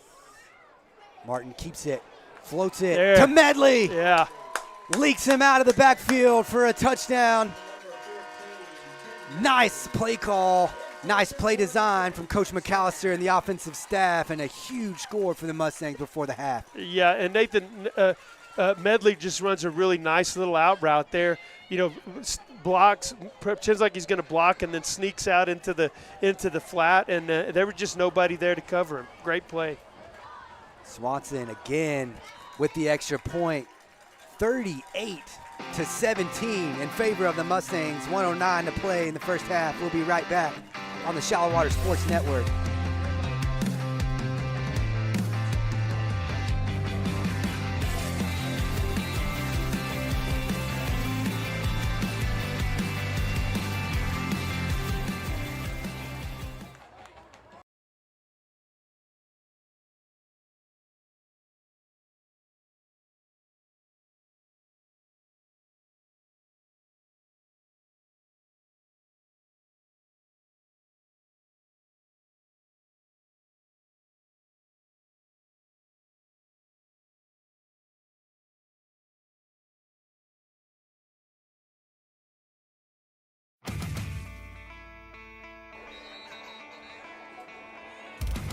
Welcome back to Todd Is that Field. Maddox? Oh, sorry. I'm sorry. Nathan, Maddox Phillips doing push-ups, and he's got to do 38. That poor brother. Yeah, and they're going to start adding up quick. And we're not even halftime yet. 38-7. Swanson tees it up. Canadian has all 3 timeouts, but the Mustangs will receive the second half kickoff. So their whole offensive approach here in this last 109 will probably depend on this kick return here. How aggressive are you going to be? We've seen a couple of turnovers in the secondary. The Mustangs kick it deep. It gets behind Dickinson's head. He takes off from his 5 and is tackled just short of the 20-yard line. So good kick coverage for the Mustang special teams, and now 103 to play. All 3 timeouts, and they're capable of big plays. They are, and if you watching the way they played this first half, Nathan, they have a lot of confidence in their receivers on the outside. They're not afraid to throw it up to them, and so I feel like you be looking for that, and also be watching for a big play from Weston Mitchell with his legs. Once he started running the ball, that offense really got moving here in the game, and it's not. There's still enough time to do that. Running off the right side. Yeah. Finds some room to run, just like you said. Picks up 9, so it won't quite stop the clock. Just call me. Keep running. Just call me Nostradamus. Yeah, Nathan. You called that one. I did. Prophets. Yeah. And then if they get closer to midfield, maybe you'll see them use some timeout. So right now the clock running under 40 seconds. Mitchell back to pass. Crossing route. Dropped by Coffey. Coffey, if you notice on that touchdown play to Medley, I thought he was going to get in there and give Medley a shot to try to break it up. But he was coming off of Guajardo, and he just didn't quite get there in enough time. Gavin lined up just far enough outside that you see number 7 come in your screen, and he doesn't quite get a shot on him. Here's a keeper for Mitchell off the right side. He's got plenty for the first down on 3rd and 1. He gets out to the 35, so it'll stop the clock temporarily. But, they're already running it. That's hometown clock right there. Coach Richardson didn't waste any time starting that. No, that's right. So they keep their timeouts. Dickinson this time gets out of bounds, so they'll stop it. Gain of 6 out to the 41, but just 14 seconds now. They got all 3 timeouts in their pocket. I don't know why they haven't called one. I mean, you got a quarterback with a big arm. Like, I would call some timeout. I mean, you can't save him. You can't. You know what I mean? You can't save him for the second half. You might as well call him.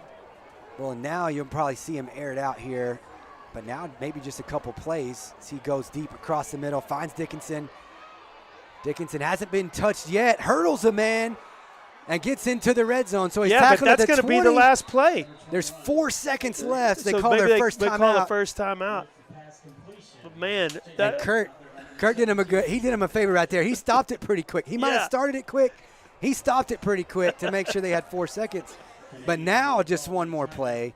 As you see, what a play by Dickinson. You see Shires goes low. Or no, that's who was that? Was that right out? And he just jumped right over him. Yeah. It was a really, really, really athletic play. But boy, you wish you had a little more time on the clock. If you know what I mean? If you call a couple of timeouts, you had maybe 12 seconds or 15 seconds. Well, this is where the big guys come into play, and we've talked about him a couple times. Let's see our sheet here that's got him. Gunnar Brady, we saw him, the freshman, number 34, 6'3", 200 pounds. 22, Riggs Pennington. They have him listed at 6'6", 190. And he's a really tall brother. And so this is where you send him, maybe isolate him on the outside and just send him down into the end zone and throw one up to him. Back corner, just run to the back corner of the end zone and chunk it back there. That's the play call. So interested to see, although this might be the field goal unit, because number 29, Fabian Diaz, sophomore kicker, comes out, and they're going to try. They're going to at least give the appearance of a field goal. But with 4 seconds left, you would expect 37-yard field goal for Diaz. High snap. But he gets it down and just inside the right upright, I think. No good. No good. Yeah, it was Cruz was calling it for us in the end zone. I should have believed him. I thought he was trying to sell it, but he knew what he was saying there. So he missed that 37-yarder at the horn. It's 38-7. What a half. We're going to have a lot of fun on the Kyle Motherall, Edward Jones halftime show. Stick We around. always do, Nathan. Yeah, we will. Stick around for some halftime stats and the Mustang Band here on the Shallow Water Sports Network.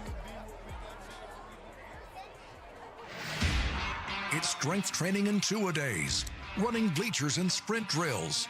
You practice till you can't take another step. Then you practice some more. You love the process because you know that to remain in a class of your own requires exemplary character, sportsmanship, and unrivaled excellence on and off the field. First United Bank is proud to support the Shallow Water Mustangs and Phillies. You truly embody the spirit of West Texas. Founded in 1913 and located in northwest Lubbock County, Shallow Water is a place you will find people with small town values who pride themselves in West Texas traditions. Shallow Water is a community you will be proud to call home. Mayor Roy King Potter and the Shallow Water City Council encourage you to stop in and say hello. They want to make Shallow Water the best it can be. Shallow Water, where Texas pride runs deep.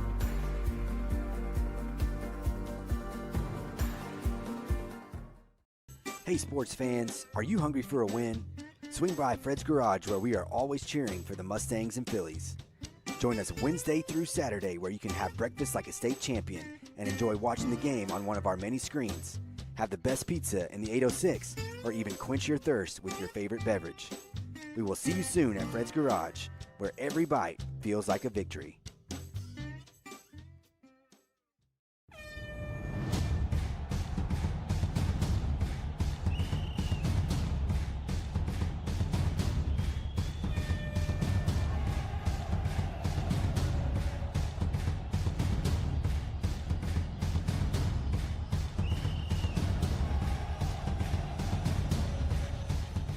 People's Bank is a proud supporter of Shallow Water Athletics. Let's go, Mustangs and Phillies.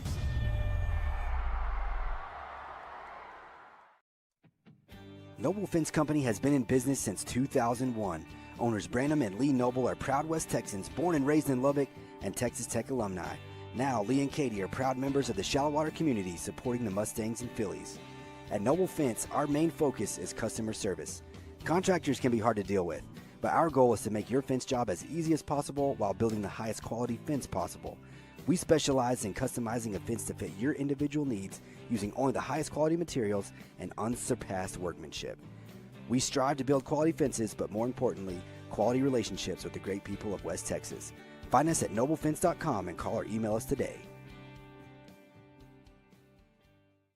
The future starts here in Shallow Water ISD. Our students are dreamers, leaders, and achievers, prepared for success in every path they choose. With strong academics, competitive athletics, award-winning fine arts, and unmatched community pride, we're building tomorrow, today. In partnership with our community, we challenge and support every student to live with service, leadership, achievement, and character. Together, we're shaping a future of excellence. Shallow Water ISD, in a class of our own. It's strength training in two-a-days, running bleachers and sprint drills. You practice till you can't take another step. Then you practice some more.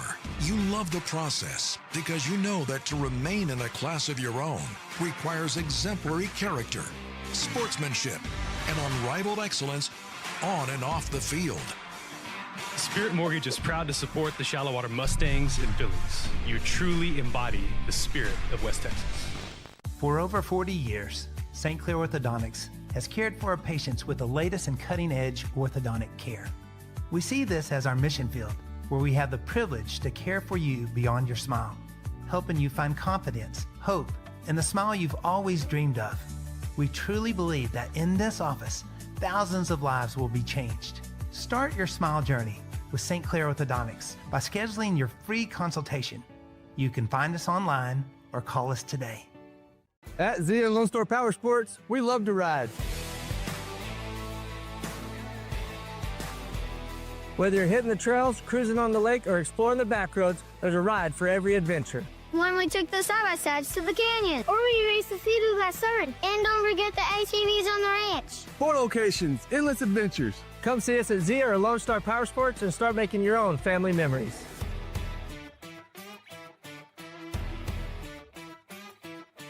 At GBI Law, you're not hiring one attorney, you're hiring a whole team of attorneys. When people call us, they need someone they can trust. We know how to get results for our clients. That's our history. We win, and we win big.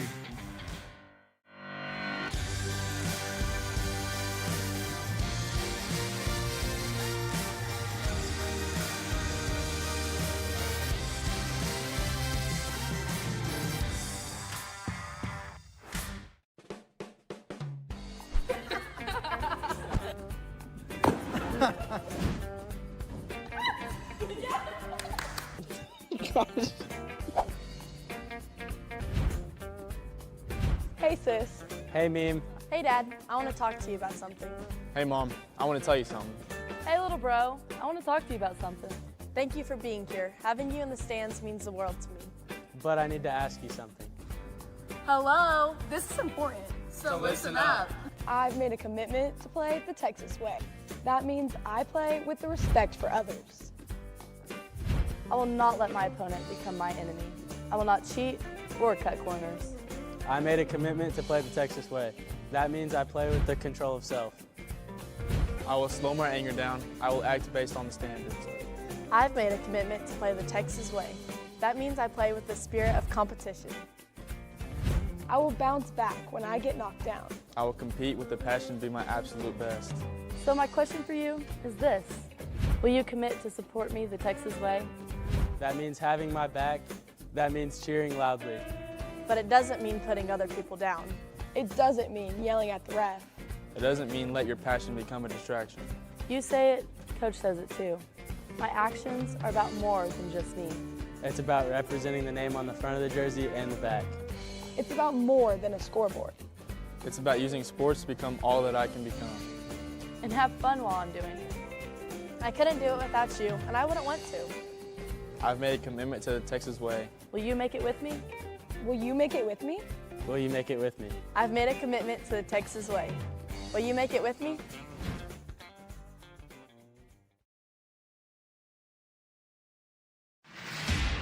It's strength training in two-a-days, running bleachers and sprint drills. You practice till you can't take another step. Then you practice some more. You love the process because you know that to remain in a class of your own requires exemplary character, sportsmanship, and unrivaled excellence on and off the field.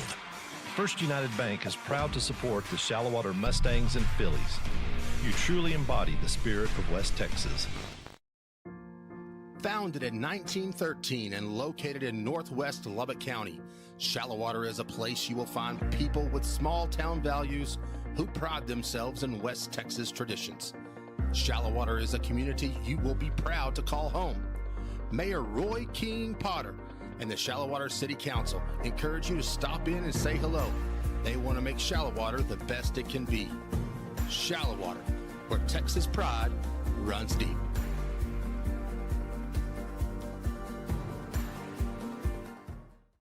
Hey, sports.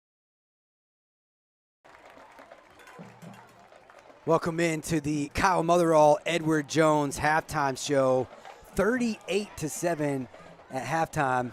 Like you said, we love to be optimistic, and you feel like, man, this is a good bounce back opportunity for the Mustangs after a couple tough weeks. Really cut it loose against the number 6 team in 3A Division II, and they come out in the first half. It's 38-7. Yeah, listen. You know, and that's what you want to see. This is a really good football team, a Canadian, a very good football team. They've beat some quality opponents this year, and but this is not a fluke. Like what we've seen, and we were talking about it in the break a little. But what we've seen is this defensive line for the Mustangs just be dominant. They've been playing in the backfield the whole game, and Cooper Martin's had plenty of time to throw. He's playing excellent football. You know, they're getting the ball out to their playmakers. I mean, even started running the football kind of at the end of the first half. So, like, there's a lot to be excited about for the Mustangs coming out of halftime. Yeah, Canadian won the toss and decided to put their offense on the field. They received the opening kickoff. Mustang defense forces a 3-and-out right off the bat, a Noble Fence defensive stand, and then short punt. They get it at Canadians' 45-yard line. One play, 45-yard touchdown pass from Cooper Martin to Logan Wynn. It was 7-0, less than 2 minutes into the first quarter. Another Noble Fence defensive stand forcing a Canadian punt, but this one is snapped over Mitchell's head, rolls deep into Canadian territory, and that fumble is recovered there by Mitchell at the 3-yard line. Canadians defense does a good job of forcing a Mustang field goal, 21 yards from Braden Swanson, 10-0, 7:50 to play first quarter. Another punt forced by the Mustangs defense, a drive that started deep in their own territory. Mustangs with good field position at their own 47-yard line. This time a 7-play drive capped off with a 29-yard touchdown pass from Cooper Martin to Maddox McDonald, 3:23 left to play in the first quarter. It was 17-0. And then Canadian with the quick strike. They got a good kick return from Sladen Dickinson up the left sideline.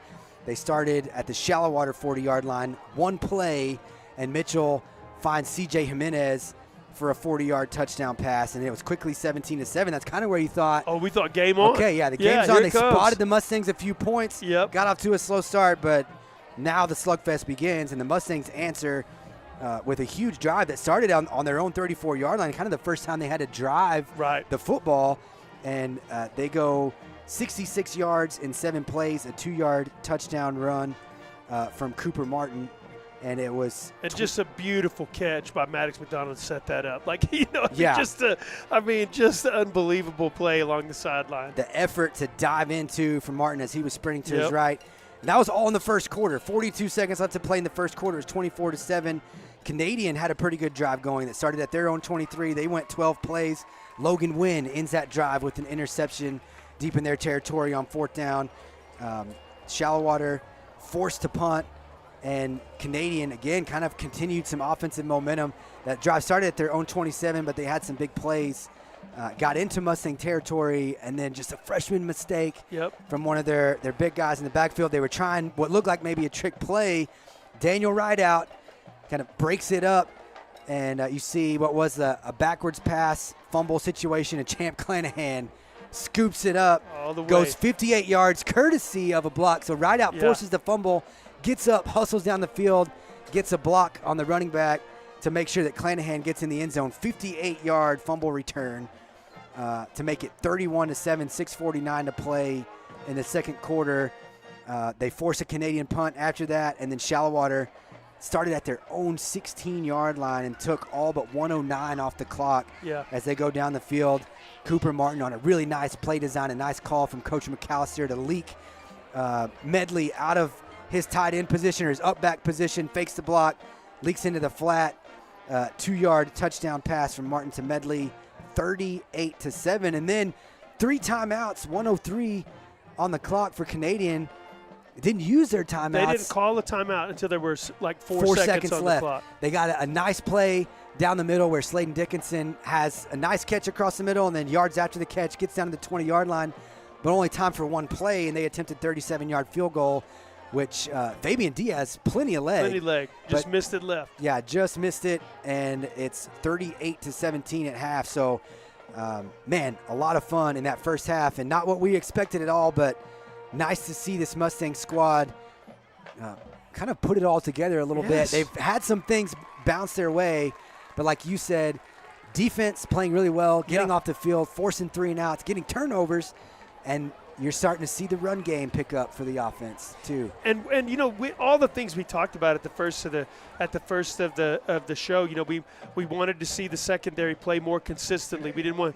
Last week there were blown coverages in the secondary, the big plays, for Idalou. But this week, man, disciplined football. There's a defender in the hip pocket of every receiver that they've targeted tonight. Sometimes 2 guys. So really disciplined football from them, and the linebackers playing excellent football. Last week there were a couple times they were out of position. Maybe they were playing outside of their responsibilities. But this week disciplined and right where they're supposed to be. I mean, it's just we're watching this young a lot of these first-time starters on varsity, we're watching them grow up in front of our eyes, and it's a good thing to see. Easton Foster in the back end of the secondary playing at safety made a couple of huge plays in the first half, and you love to see that. So like just some really solid play from this Mustangs defense. Yeah, and right now, kind of holding that running game in check for Canadian as we look at some of the halftime stats. The Mustangs with 193 in the air and 51 on the ground. I'm actually surprised yeah, I was by about the 51. to say, I thought, well, and I'm surprised by 209 on the other side. That, yeah. But yeah, some big plays, I guess. I mean, it looks like they have racked up some yards, but the turnovers and the mistakes on Canadian side have cost them an opportunity to score some points. Well, but yeah, I mean, Weston Mitchell has done it. When at the end of in the second quarter, Weston Mitchell started running with the football. And the Canadian offense began to click, and it looked a lot different. And in the second half, that's kind of what you expect. You want to see him with the ball in his hands, making plays with his legs, because he's really good at that, and that's tough to stop for this Mustangs defense. So they were able to put it up, but you got to give it up to Cooper Martin. A great game after having 77 total yards passing last week to put up 193 in the first half.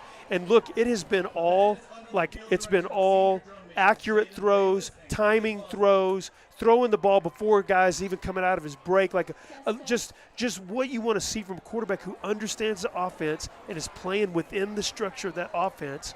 And boy, when he does that, and when he's delivering the ball accurately like that, he is a tough person to stop, and he's one of the best quarterbacks in the state of Texas. Yeah, the offensive line doing their job tonight too. I mean, we roll Cooper Martin a lot too, which kind of lends itself to having some pressure in your face and taking some hits. But he's been in the pocket more That's tonight, right. And he's had a clean pocket. We talked about Bryson Richardson before the game started as the Zia Power Sports Spotlight Player of the game. Bryson and that offensive line. We've seen Garrett Boschman really on both sides. He and Clanahan, Tate Dodd on the defensive side. He's been playing really good on the line of scrimmage. But the offensive line doing their part to keep him clean, and then kind of doing their part to force some errant throws from Mitchell on the other side, winning on the line of scrimmage. And it's kind of like that Monaghan's game. You remember the Monaghan's game? We were worried because we didn't know how this gets a little bit undersized, right? Yeah. So we were worried about how they would stack up against the Monaghan's line that was bigger than them. And then today, like we're watching Canadian roll out there. We're like, man, those guys are kind of big. You wonder how our offensive line and defensive lines that are a little undersized, you wonder how they're going to play. Well, they answered the bell against Monaghan's and actually dominated the line of scrimmage. And then today you're seeing that same kind of thing. These guys, this offensive line is a strength of this football team when they're playing well and they're playing together. Yeah, and the Mustang Band has started, and so we came on the air a little bit early because we wanted to be able to show you their halftime performance. And real quick, we'll show you some halftime scores from around the area too, and some surprising ones. First of all, you look at Bushland up 28-7 second quarter.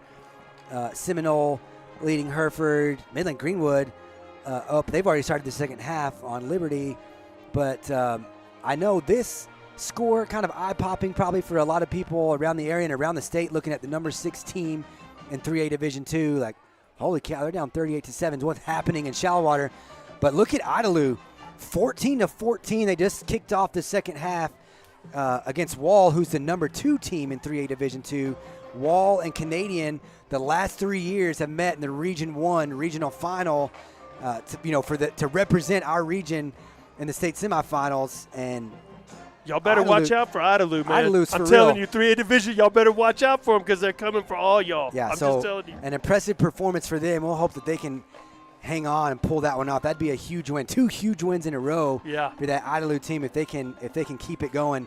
So, like I said, we want to show you the Mustang Band and the Scarlet Steppers. So, Brad and I could talk. We could fill up the last 10 minutes. Oh, you know me, bro. But we're not. We're gonna mute the mics here, and we're gonna let you watch the Mustang Band and the Scarlet Steppers here on the second half of the Kyle Motherall Edward Jones halftime show.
of the Mustang Band are Marcus Oliver, Travis Peters, and Joseph Gonzalez. Color guard is under the direction of Aiden Rendon.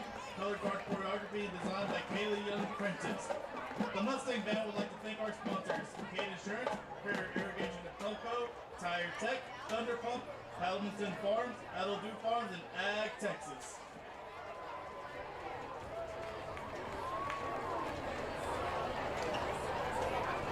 And now, ladies and gentlemen, a performance by the Shallowater Scarlet Steppers.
At GBI Law, you're not hiring one attorney, you're hiring a whole team of attorneys.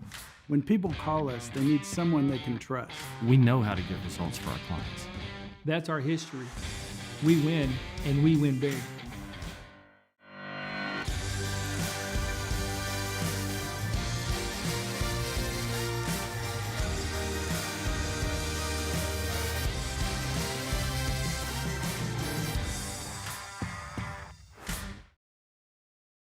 At Zia Lone Star Power Sports, we love to ride. Whether you're hitting the trails, cruising on the lake, or exploring the back roads, there's a ride for every adventure. When we took the side-by-sides to the canyon, or we raced the Sea-Doo last summer, and don't forget the ATVs on the ranch. 4 locations, endless adventures. Come see us at Zia or Lone Star Power Sports and start making your own family memories.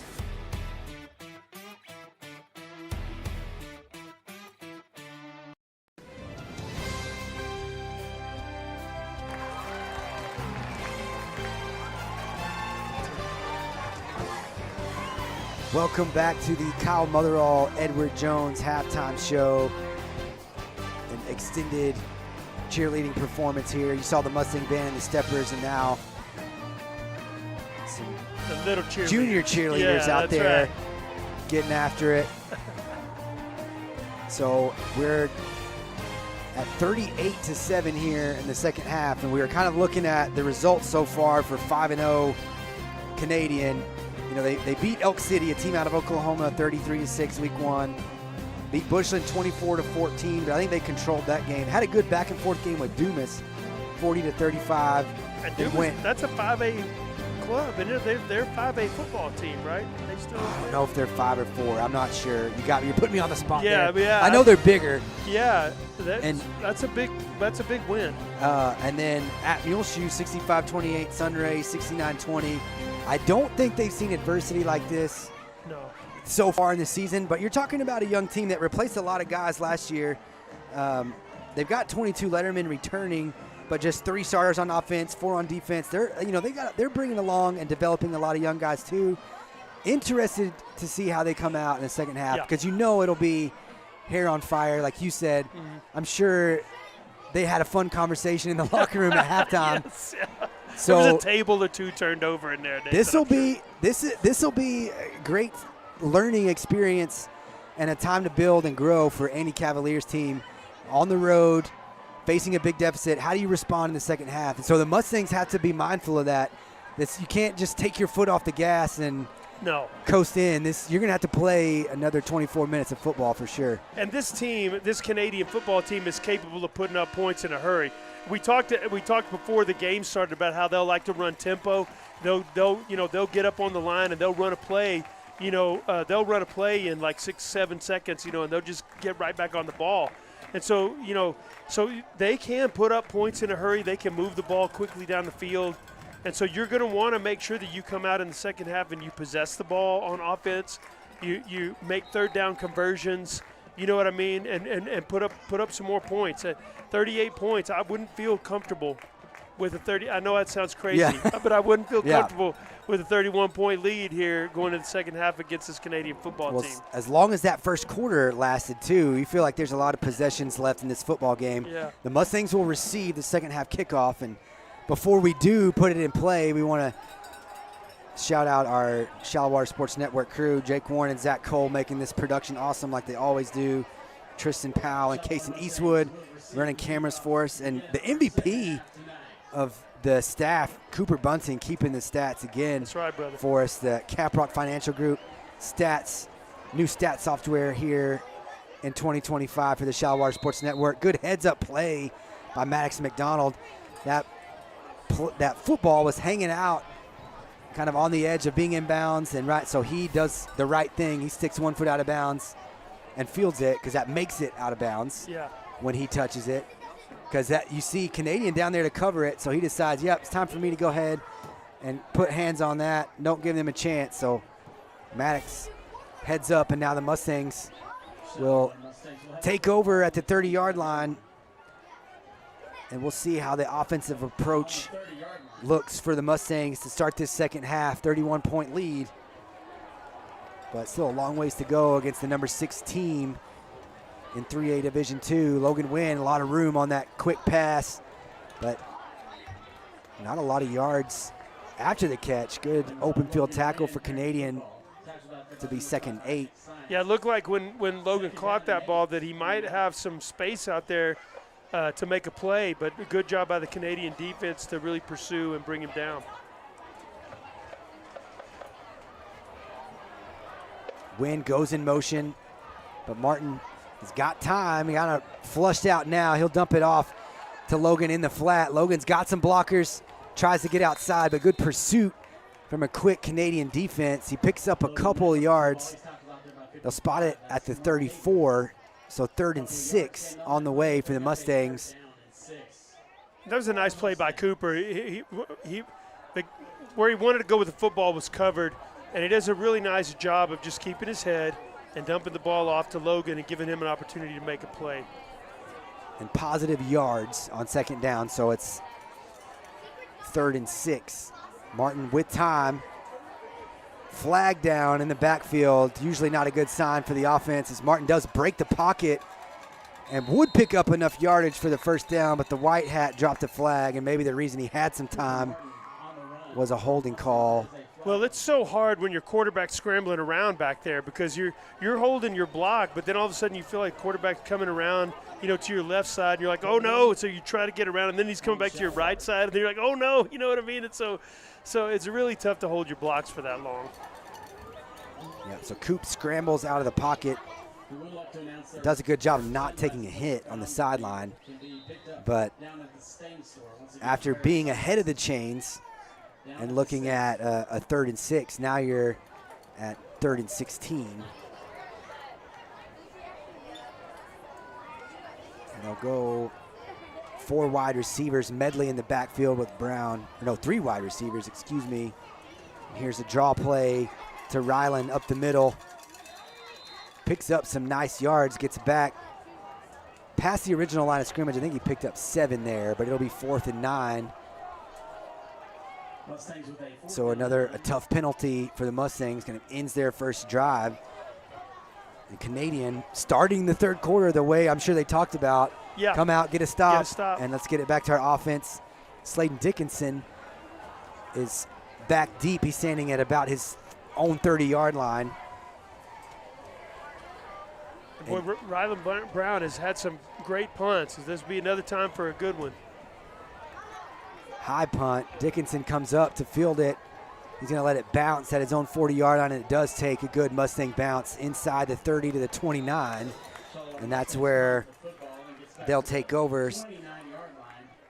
That's a good punt, man. That's about as good as you can ask. He got it up high so that a return was not going to be possible, and then pinned it back, inside the 30-yard line. So now that you give your defense a chance here to come out and continue that momentum that they got in the first half and shut this Canadian offense down.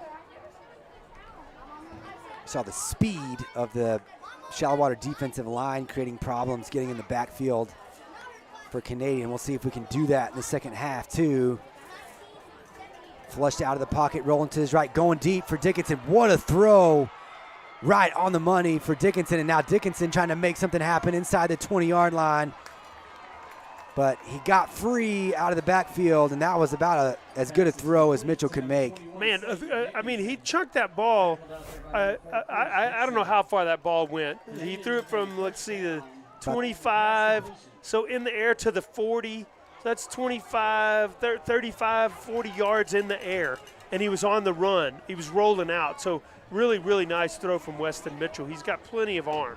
Cruz Dixon and Blaise Jeter get back to keep him out of the end zone, but a big play down into the red zone. Just like that, in scoring position. Straight keeper off the right side for Mitchell. And he gets across the 10-yard line, a nice gain on first down. Like you said, they kind of got that quarterback run game going at the end of the first half. That's it. We don't want to see that get untracked here in the second half. That a good job by the Mustangs defense to keep pursuing and bring Mitchell down. But you sure don't want to see him get untracked running the football in the second half. Pennington lines up at tight end. They got 3 wide receivers. Dixon will go left side. Well, it's not Dixon. That's number 5. That was not Weston Mitchell at quarterback. That's number 13, Jet Cervantes, the backup quarterback who's playing. And I think he's been out there this whole series. I didn't see anybody sub in for the quarterback. Well, here he comes. Here he comes back out. Comes back in. Maybe they just brought him in for that couple of plays there. One play. Signs got the carry, and now Dickinson is in the backfield with him again. They fake it to Dickinson, roll out to the right, got a wide open receiver, and it went right through his hands. Right through his hands. Once again, I don't know if you noticed on that play, Nathan, but Garrett Boschma's closing speed, it's like he shot out of a cannon, and he just gets right in the face of Mitchell there. Look at that, renew collision instant replay, stands in, takes a hit, and it just went right through Pennington's hands, and almost too much time to think about that in the end zone as he was wide open. Oh, that's a blown coverage. We're fortunate that he dropped it. They go right back to him, and that time the strong hands right inside the goal line on what was 4th down, a huge conversion.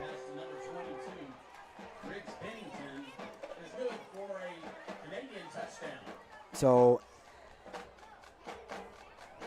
on the board quickly, probably exactly what they talked about in the locker room, get a quick stop, go down the field and score a touchdown. And now Fabian Diaz, who missed that 37-yard field goal at the end of the second quarter, on for the extra point.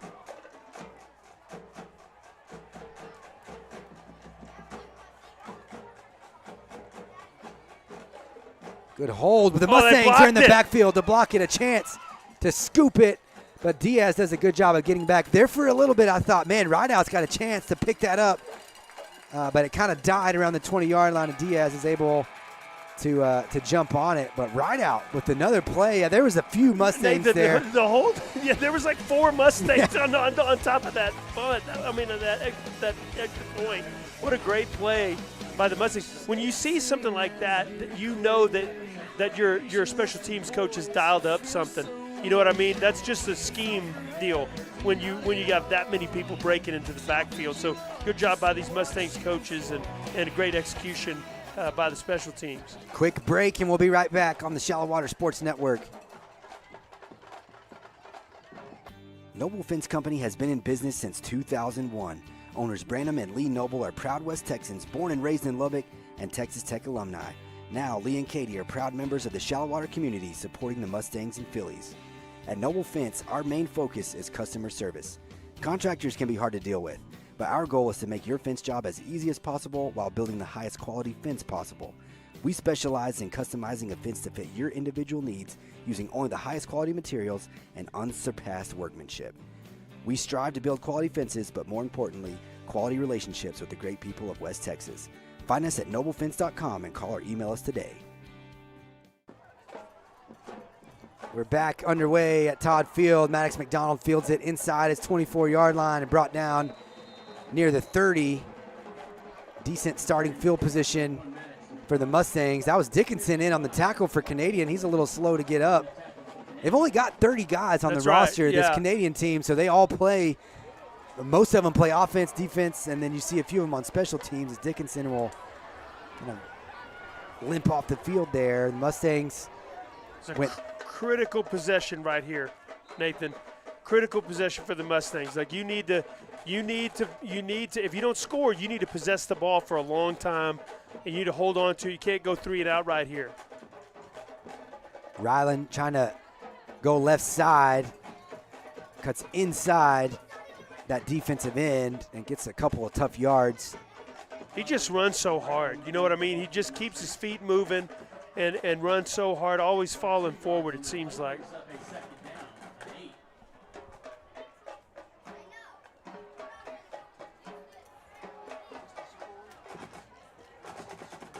This time, Coop pulls it, throws it out to Medley in the flat. Medley makes a man miss and gets out across the 40-yard line. He's got enough for a first down. So the yards after the contact for Trenton Medley, moving the sticks. Well, and let me just say that play has been there for them several times tonight. Trenton's a good little receiver out of the, when he's running those little flat routes like that, he's a good receiver, and that's been open a lot of times tonight. They're going to come back to that play again. Yeah, Maddox has got almost a 10-yard cushion over here. Coop bounces outside and nowhere to go. And there's a flag on the play too. Number 55, Mark Haygood, getting down the line of scrimmage again. One of the senior leaders on that defense. It looks like this is going to be against the Mustangs. Personal foul. But I don't know. I didn't see his other signal. Was that a? Yeah, I couldn't tell. It wasn't a face mask. It was, I don't know what he was. Yeah, he was like. Yeah, I don't know. That was an interesting signal, like, because you could have a chop block or illegal hands to the face. Right, yeah. Or something after the play, and it wasn't any of that. He gave like knuckles. Bumped his fist together. Yeah, he was bumping his fist. Yeah, I don't know what that is. I don't. Either way, it's a big penalty again to put the Mustangs. Well, and that behind play, the sticks. like Nathan, the rhythm of that play was broken up. Like Cooper was scrambling, but he shouldn't have been. Like something happened on that play, and they weren't able to do what they wanted to do, and so he's just trying to make something extra happen. And a lot of times that's where you get in trouble. Haygood was showing some pressure We'll see. Stay with the four-man rush. Haygood spying. And they go deep down the sideline. And not a bad play from Gavin Guajardo. It looked like he kind of turned into a defensive back there to just make sure that the Mustangs see third down. Really great coverage on the outside on that play. And you're right, just a great job by Guajardo to make sure that no one came down with that ball. Clean pocket for Cooper, and they take a shot down the field. Yeah, just a nice play by J.W. Coffey. Was in position. Ryan Brown bouncing off tacklers. Near the line to gain. He's going to be a yard short. Well, I think he's a yard short. Oh, the line of scrimmage. I'm looking at line of scrimmage. I'm looking at the wrong stick. Yeah, no. I thought, man, what a great run. Third down and doable, right? That's, you feel like you have a shot here. Yeah, 3rd and 11. And the stick has been, with the penalties, the stick's kind of been off too. I'm paying too much attention to the stick. Now it's 3rd and 11. I'm with you. I like Maddox McDonald down here with a 10-yard cushion. He's rolling to his left and goes across the middle to Logan. Logan picks up 5 or 6. It looks like it's going to be 4th and 5. Boy, and I don't know, man. This is the kind of place where you feel like maybe you would want to go for it, this part of the field. Is that Logan? Is Logan down? Yeah, Logan wins, slow to get up. May have gotten rolled up on that play across the middle. Guajardo helps him to his feet, and he'll limp off. You don't want to see him slow to get up, but it is good to see Logan walk off the field. Hopefully he can shake that off. Nothing too serious, but definitely in some pain as he starts to make his way to the sideline. 5:37 left to play in the 3rd quarter. The Mustangs need to get to the Canadian 47-yard line.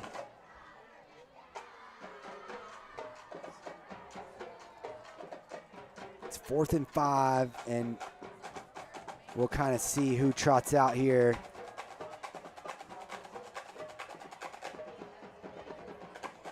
Cooper Martin is not on the field, and here comes Cruz Dixon. I was kind of wondering, because Rylan Brown's not out there either, and here's Cruz Dixon. Canadian wasn't sure because they had their defense on the field. Now they go into punt return formation. I guess Cruz did punt it last week. Yeah. But it does make you wonder a little bit why Ryland's not out there punting it. Yeah, well, maybe the Mustangs were maybe they were trying to decide. You were looking at what kind of defense Canadian had on the field. They subbed out quickly to get their punt return on. The delay of game will almost no doubt make you kick this one 4th and 10. Cruz gets it away. It's a high, short punt. That's trouble for Canadian. Well, I thought it was going to be really close just looking at it to number 66. Yeah. Luis Pantoja. But it was not as close to him. Just in the air, I thought, ooh, that's going to land right next to him. But a little further outside the numbers. Good field position for Canadian as the Mustangs have punted on back-to-back possessions. That time hurt by some penalties. It kind of makes you sad that you punted it, right? Because you only gained about maybe 10, 15 yards of field position there. You know what I mean? So, like, you kind of wish, man, maybe we should have gone for it, because they still have really good field position starting here. Handoff to Dickinson, right side. He's got some room to run off the edge. First down and more near midfield.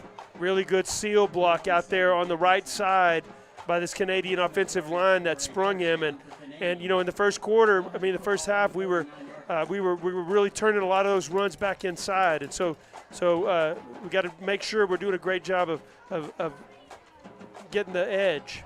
Dickinson again, this time to the left side. And he was kind of tripped up at the line of scrimmage. I don't know if that's Boschma or somebody that got a hand on him. But Bryce Cooper is the one who finished that tackle.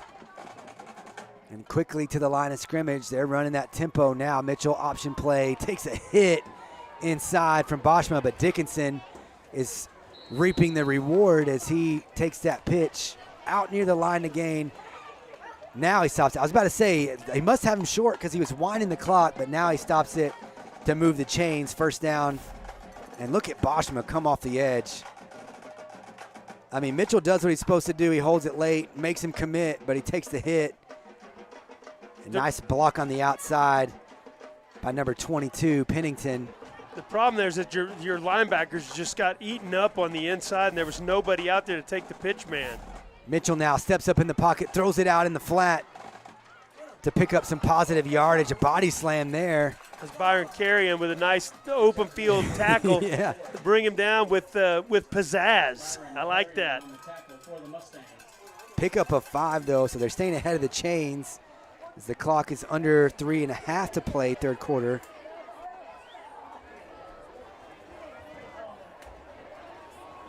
You see Brady motion over to the right side. We got Pennington in tight. And now Coffee in tight too. Mitchell with some time. Across the middle, it's intercepted. Cruz Dixon steps in front. He's got the right sideline. Waits on Carrion. Come on, Byron Carrion. That's what I'm talking about. Byron Carrion running all the way down there to make a block. That's what I'm talking about. Down to the 22-yard line. Cruz Dixon, another turnover. Third one of the night for the Mustangs defense. And just takes all that momentum away. And that's just a heads-up play by Cruz. That pass across the middle, he had a man there, but Cruz just does a great job reading the route and jumping underneath it. And that's just a really heads-up play by the Mustangs defense. A nice hustle from the offensive line. Aiden Gerhardt gets back to save what we were hoping would be a touchdown. That's right. But now Rylan Brown gets the carry from the 20, picks up a couple down to the 18. But a big turn and a noble fence defensive stand. Another one via the turnover for the Mustang defense. The Mustangs will take their time. Clock is definitely an ally of the Mustangs here in the second half. Yeah, every time if you're Canadian that you don't score, that's Sprint right. bad. And now cutting back up the middle, Martin inside the 10-yard line. He's got a first down. It'll be first and goal. So they run that sprint right look a lot. This time he just keeps it and runs back up the middle. Yeah, if you're Canadian, like you really do, when you got the ball, you really need to be putting points on the board. So anytime you're not doing that, that's a big deal. Cruz, when you look at that replay, almost it looked like he might have baited him into that. Like right. He saw Pennington come across the middle and just waited for him before he broke on that ball. Here's Rylan Brown, left side. Pretty stout run defense for Canadian. We saw at the end of the first half the Mustangs starting to get some traction on the ground, but so far early third quarter, not a lot on the ground for the Mustangs. But the fact that you're still doing it, this coaching staff still doing it, is what keeps Canadian from beating. They have to keep those safeties, those linebackers in the middle of the field, and so keeping that defense honest is a real big. That's a real big aim of the coaching staff here. That's why you see them keep running this ball. Martin rolls right near the pylon. It's going to be just short. So close. Maddox McDonald comes back to get it, but a good job to come back to the football. That's right. And make the catch. That's a mistake that young receivers often make. They wait on the ball to come to them, and that's how turnovers happen. So you always want to come back to the ball and catch it, out in front of you with your hands like that. Good job by Maddox. And this looks like a jumbo look for the Mustangs, who have got just over 20 seconds on the play clock, 40 seconds on the game clock, and now Martin runs in with the play call. Third and goal from the 1. Medley and Rideout in the backfield. Foster took the snap from under center, hands it off, and it's a touchdown. Shallow Water Mustangs. Yeah, there's the shallow water version of the tush push right there. You know what I mean? Like just Easton Foster who's not even a quarterback, right? Taking a snap from under center. Who would have known? when you got a lot of options on that, but a quick handoff to right out. You could run that option with Coop and Foster. I mean, Foster's so quick. Yeah. Extra point while we're looking at the Renew Collision instant replay from Swanson is good. And if you're the Canadian defense on that, like here you're seeing number 17 is under center. What? Number 6, the quarterback, is like running the option. I mean, this is crazy. I don't even know what's going on. So, like, and then they hand the ball to right out. Number 10 hasn't played running back all night. There's the confusion and there's so much to try to account for these Canadian defenders right there. Nice work by the coaching staff. Mustangs cash in the turnover, 45-13. We'll be right back on the Shallow Water Sports Network. At Zia Lone Star Power Sports, we love to ride. Whether you're hitting the trails, cruising on the lake, or exploring the back roads, there's a ride for every adventure. When we took the side-by-sides to the canyon, or we raced the Sea-Doo Surrey, and don't forget the ATVs on the ranch. 4 locations, endless adventures. Come see us at Zia or Lone Star Power Sports and start making your own family memories.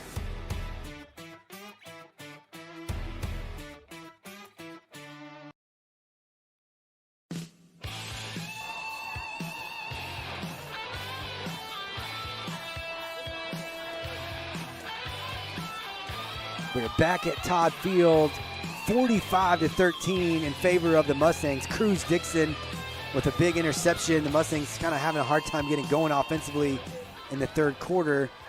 And Canadian with all the momentum.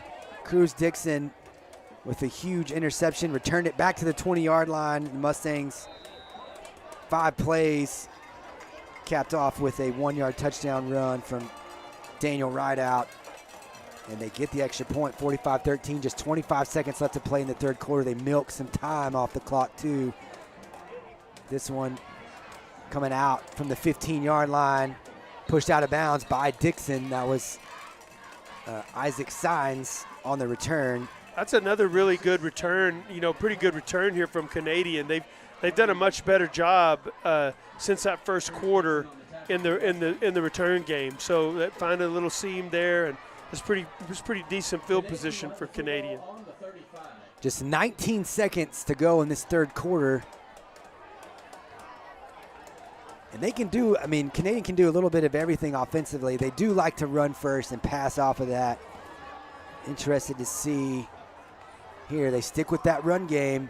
Dickinson running to his left, strung out well by the Mustangs, but still lowers his head and pushes out to the 40-yard line, so gain of 5. And that should be the last play of the third quarter. 3 seconds on the game clock. They line up quickly, but they won't have time to get it off. So we head to the fourth quarter. The Mustangs up big at home, a bounce-back performance in Shallow Water tonight. We'll be right back with the fourth quarter here on the Shallow Water Sports Network.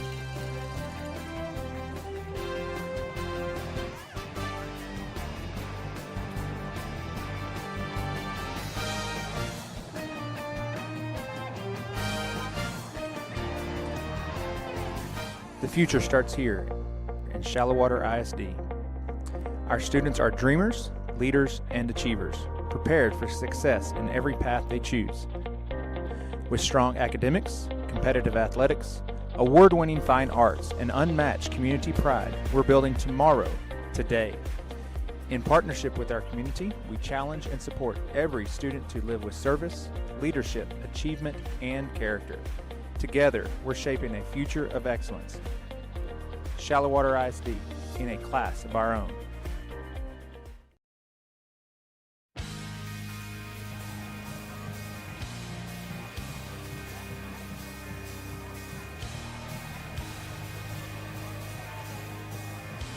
We're back for the start of the fourth quarter. Nathan Riojas and Brad Miles with the Shallow Water Sports Network crew. We're having a lot of fun in Shallow Water tonight. See that student They're section. They're fired up, baby. It's good. Eating it up as the Mustangs have continued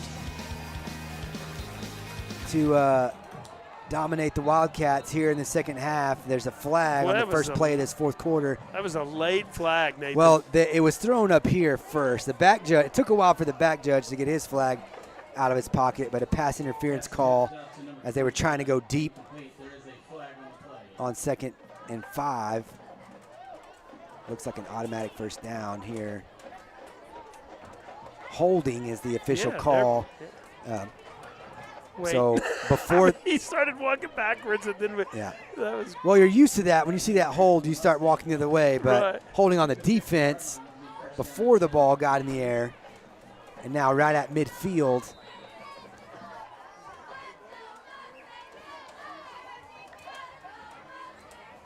Rolling out to his right, Mitchell looking deep down the field across the middle. It's intercepted again. Cruz Dixon, right side of the field, brings it out near the line of scrimmage, but his second interception on back-to-back possessions. That's right. And once again, man, they just playing smart football, staying at home and watching the quarterback's eyes. And Weston Mitchell, he's kind of in a position now where he's got to make plays, and so he's probably making throws he wouldn't normally make, and that was one he'd love to have back. Yeah, I think maybe he was trying to get it down the field. And he had pressure in his face. I couldn't see who that was. But he kind of had to throw off his back foot and just wasn't able to get as much on it as he probably would have liked.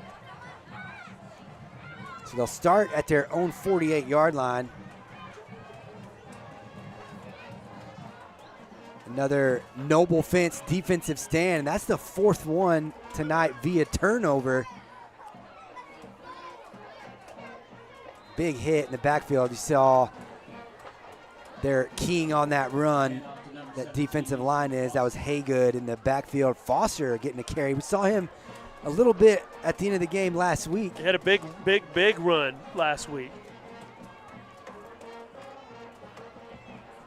So the clock again running as the Mustangs have the football off a Cruz Dixon turnover. They punched it in last time. Of course, last time they returned it to the 20. Another big play for Cruz Dixon.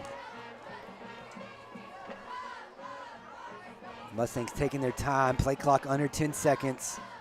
Martin doing a good job of managing the clock here in the second half. Foster again, right side, bounces off a couple, gets back to the original line of scrimmage, so it'll set up 3rd and 10. And Logan Wynn is back out there this time, and looks like they're going to have trips to the near side with him and Maddox and Gavin.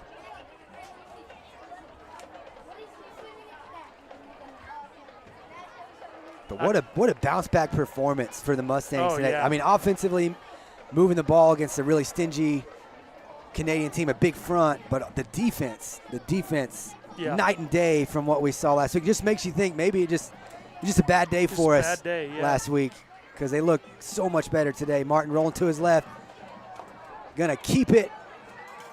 Gets the sideline now, turning back inside the numbers, back across the field. Boschma picks up a block. Jeff Cott out there. Are you kidding me? Cooper Martin to the house. Let's go.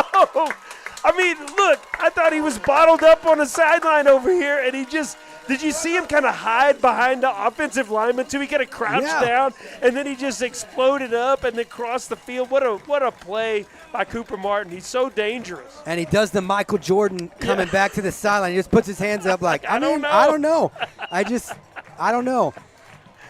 It'd be fun. We'll have to look at the replay. We're probably not going to go to commercial on this one. We're going to try to diagnose that replay, or, break it down, as Braden Swanson hits the extra point. 52-13. I want to know how far he actually ran on that play. Yeah. Because you get a full 50 yards just going across the field. Yeah. Because he's on the sideline, breaks it down, and then you see picking up blocks.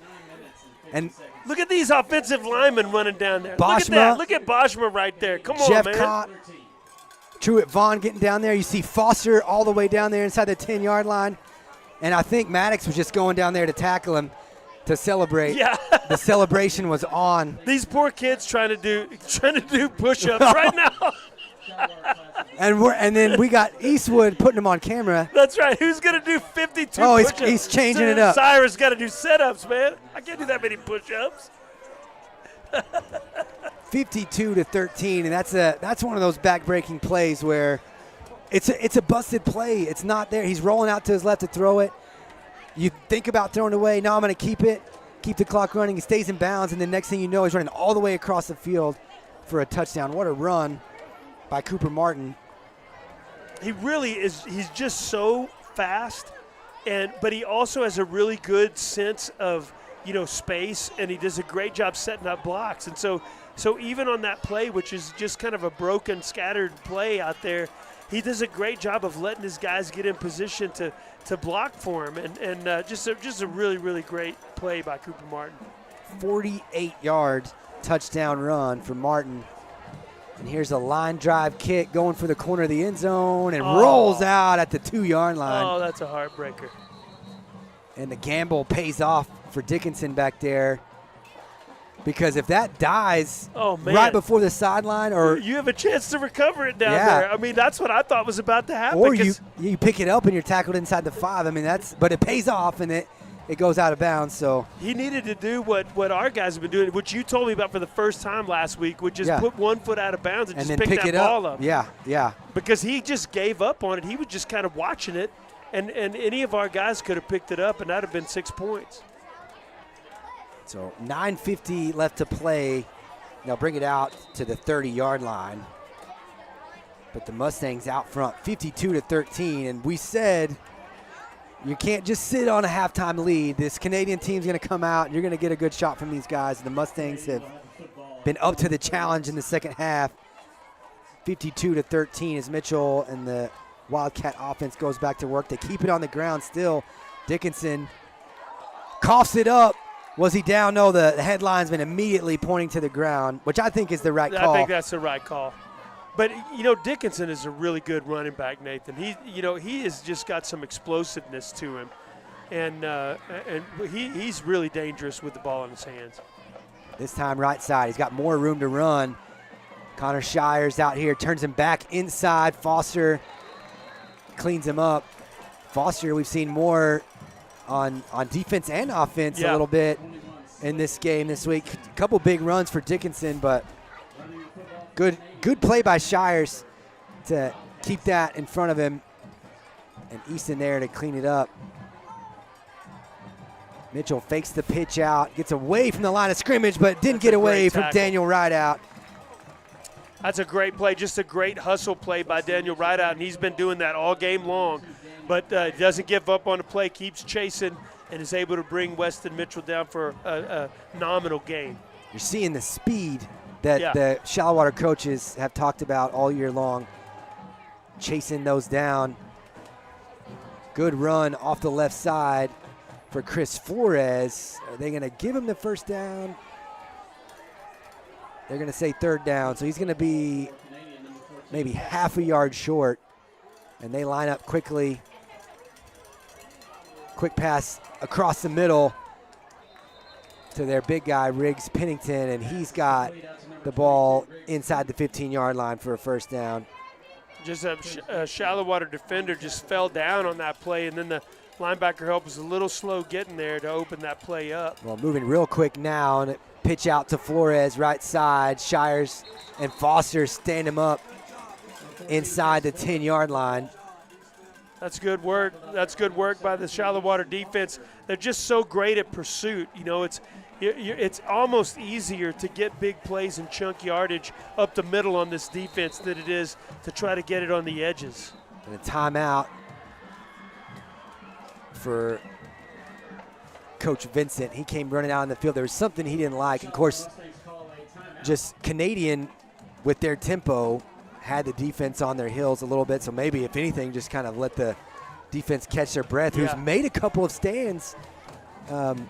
Logan Wynn had an interception inside the 10-yard line earlier to end a drive, so just trying to give his defense as good a chance as he can as they're kind of back on their heels a little bit with that Canadian tempo. We've been talking about Easton Foster. He's a sophomore and starting to get some more playing time as we're midway through the season now, or midway through the regular season at least. And one of those guys that they talked about even in fall camp, like, man, this kid is a great athlete. Yeah. Super fast and physical on the back end, and you see it as a ball carrier. Had a big hit against Midland Greenwood on the sideline too. I mean, he's going to be fun to watch over the next couple years, but fun to see him. And like you said it at halftime, you're seeing the development in real time, and it's cool, really cool to see for these Mustangs. Yeah, they really are growing up. This secondary's played a million times better than they played last week, or than they played against Midland Greenwood, and that's just so encouraging, you know, as a coaching staff and as a fan of the team, right? Like they're going to get exponentially better like this all the way through to the playoffs, and so who knows where they could be once we get to mid-November. Second down from the 8, looking for his big guy in the corner of the end zone and just threw it out of bounds. Didn't really give Pennington a chance. That's one of the guys we talked about in the pregame, and that's an option for him. You might do it again right here. Just throw it up and let Pennington see if he can go get it. I'd do it 3 straight times. You know, Connor Shires is defending out there, but, I mean, he's got a foot on Connor Shires almost, you know. And Shires did a great job that time of just not letting him get to the spot where the quarterback was throwing the football, and that's how you want to defend that. The white hat backing up the Shallow Water coaching staff before Canadian snaps the ball. Mitchell kind of fakes the pitch to his left, runs up the middle, and he is stopped about 1.5 yards short of the end zone, but it'll be 1st and goal from there. They only needed the 3 to get a first down, and so it's 1st and goal from there. Nice drive for them that started at their 30-yard line, but now the clock running under 8 minutes. And the Mustangs happy that they'll just have to run a couple more plays here. Dickinson met in the backfield, but he kept it, and he finds Pennington in the end zone for a touchdown. So nice play call, little RPO, and they had Dickinson stopped in the backfield, but he pulls it and gets the touchdown pass. It's so hard on those safeties, Nathan, when they're running that RPO action right there, and because you've got to respect the running back, and so then when you roll out and you've got your receiver kind of sprinting out there into the flat, it's just so hard to play that. So good play call by Canadian. 2-yard touchdown pass and a nearly blocked extra point. I mean, they've been in on several of these, Nathan. Like they've really figured something out in the kick block area, because they've been really close. They were even close against Idalou a couple of times last week. So I really do feel like that's an area where they've been working, and you can see it. 52-20, 7:28 left to play in the 4th. We'll be right back on the Shallow Water Sports Network.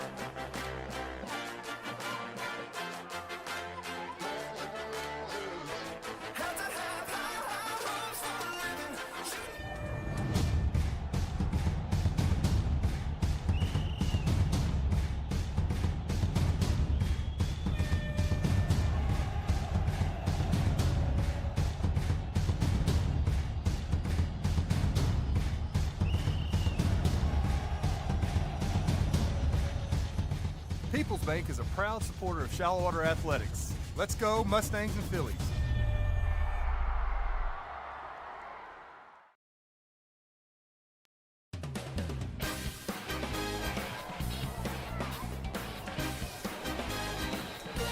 Back at Todd Field, as Canadian has it teed up. Mustangs going to play it safe. They were guarding against the onside kick. Rylan Brown will come up and just fall on it, kind of muffed it as he was hustling to get to that ball that was going to fall on the north side of the 20-yard line. No, it's Maddox McDonald that fell on it. And the Mustangs will take over at the 22. Canadian goes 10 plays, 70 yards to make it 52-20, but the Mustangs now almost midway through the 4th quarter. They'll try to take some more time off this clock and move the football. Gosh, and if you just take 2 or 3 minutes off the clock here, you're going to make it impossible. There's a 32-point lead, so you don't need to take too much time off the clock. But boy, it'd be fun to get in the end zone one more time before this game's over. Yeah, we're having a lot of fun, and I misspoke. I said 48-yard touchdown run. It was on our 48 though, so a 52-yard touchdown run. And we were trying to do the math at how far. I mean, going from the middle of the field to the one sideline back across. He ran over 100 yards to pick up 52. And a flag after this first down run. Hand up to number 22. That's Blaise Jeter. There's a flag on the and a false start. So not after the run. There have been or some. Either that or a formation penalty.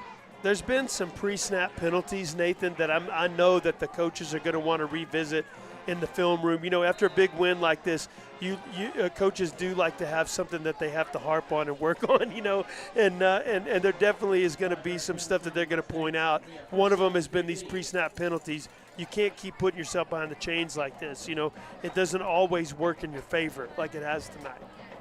Aiden Miller, Mustang senior, in the backfield with Martin.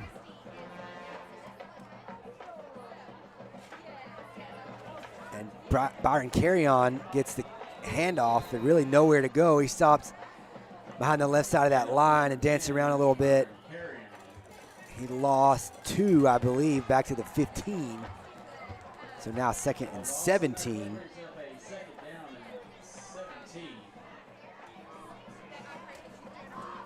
And we're down to six and a half minutes left in the game. So, you know, that's as big a deal as anything else right now. It's just bleeding the clock.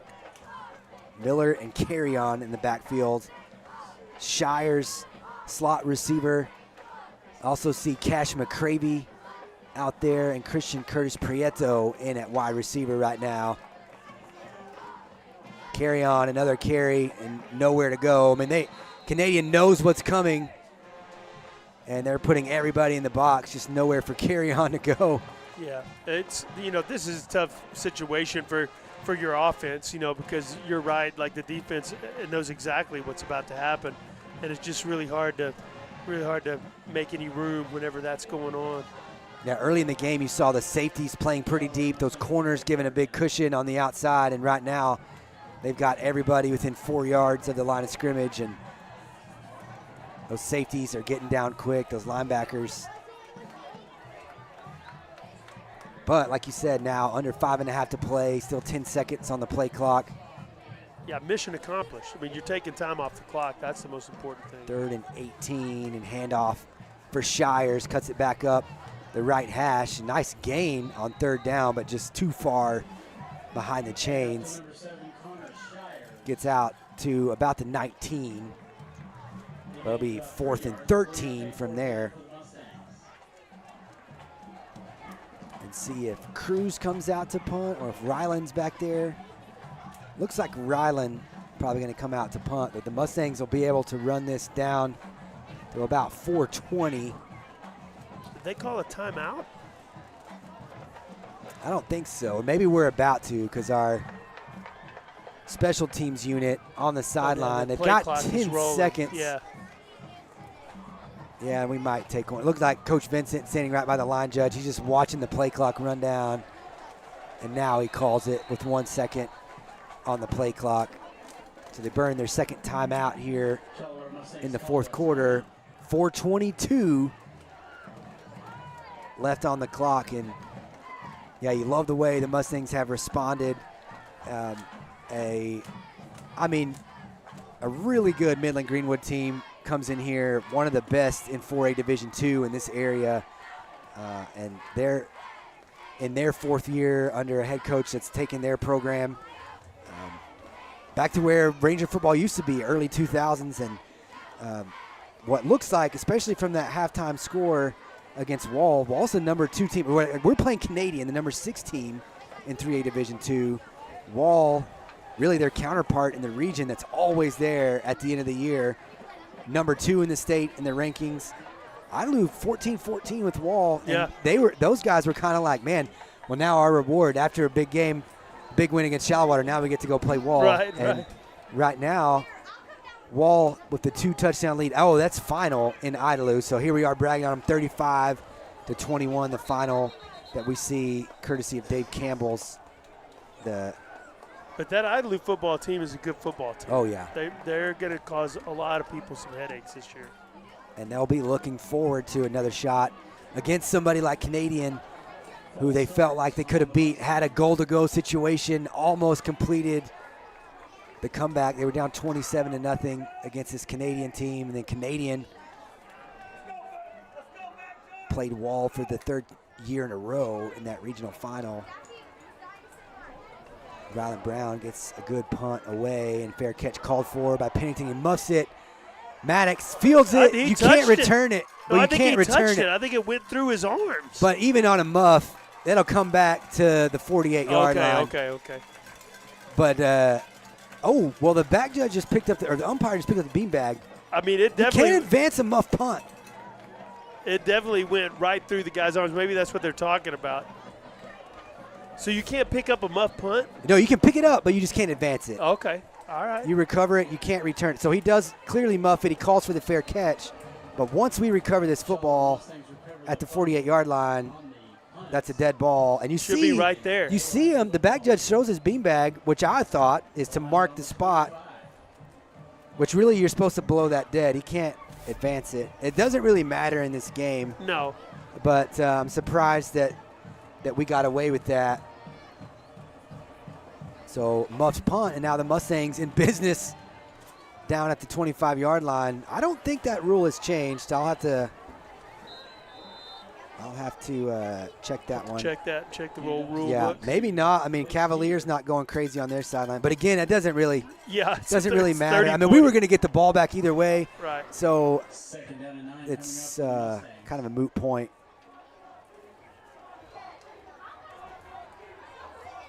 But I'm not really sure what happened. You know, he called fair catch, and it just went right through his arms. He must have been, no one was really close to him. He must have just kind of looked up and started running before he had the ball. Look at Jake Googling this in real time. Jake. Verifying that you cannot advance a muffed punt. And Mustangs getting away with one right there. Here's Jeter with the carry. And again, just know same story as it was down here, deep in our own territory. Just that Canadian defense is selling out, and it's been hard enough to run the ball anyways. But now that they know you're running it, the clock though running now under 5 minutes or under 3 minutes. It's 3 minutes and 5 seconds when I looked at it. In my defense, that's where the 5. So that's where the 5 came from. But we're under 3 minutes. And the one thing that this Canadian defense has done all night really is stop the run, Nathan. They've done a good job against this Shallow Water Mustangs rushing attack. Well, and I think maybe just catching the Shallow Water team on a bad week. Mustangs maybe a little sour coming off a couple of losses. You come back home and get an inspired effort from the Shallow Water team. This Canadian team, this will be something good for them to build off of for sure. Some good film. This is a really good football team, and after starting 5-0, maybe just seeing some growing pains tonight on their side of the football too. But again, these games, they matter for your development and stuff, but their season really doesn't start till next week in district play. Yeah, that's exactly right. And listen, they're going to be very successful. There are a lot of explosive players on this football team. Weston Mitchell's been very impressive, even in the loss, even with 3 interceptions. I mean, part of that's because they were behind by 30 points. He's having to chunk the ball around a little bit. So this impressive football team, there's a lot of talent out there on the field. So they won't hang their head too long on this loss. The Mustangs will move to 3-3, and 2 more weeks after this before the Mustangs start district play. The Pecos Eagles will be in town next Friday, and then a bye week before the Mustangs start district play at Bushland.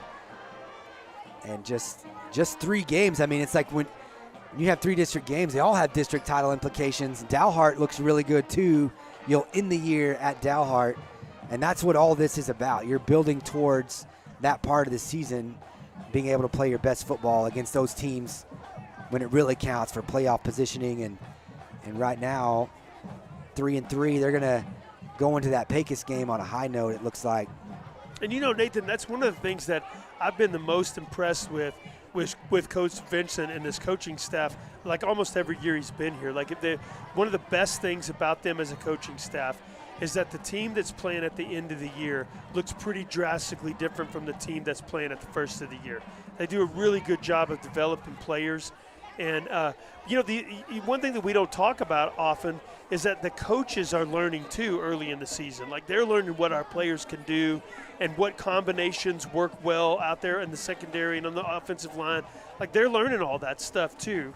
and you can just see the growth of all this, of the team and the coaching staff. It's like this every year, and so you have a lot of confidence that it's going to be that way this year as well. Looks like Byron Carrion was about half a yard short, picking up the first down to extend that drive after the 2-minute stoppage. So it'll be first down from there for Canadian.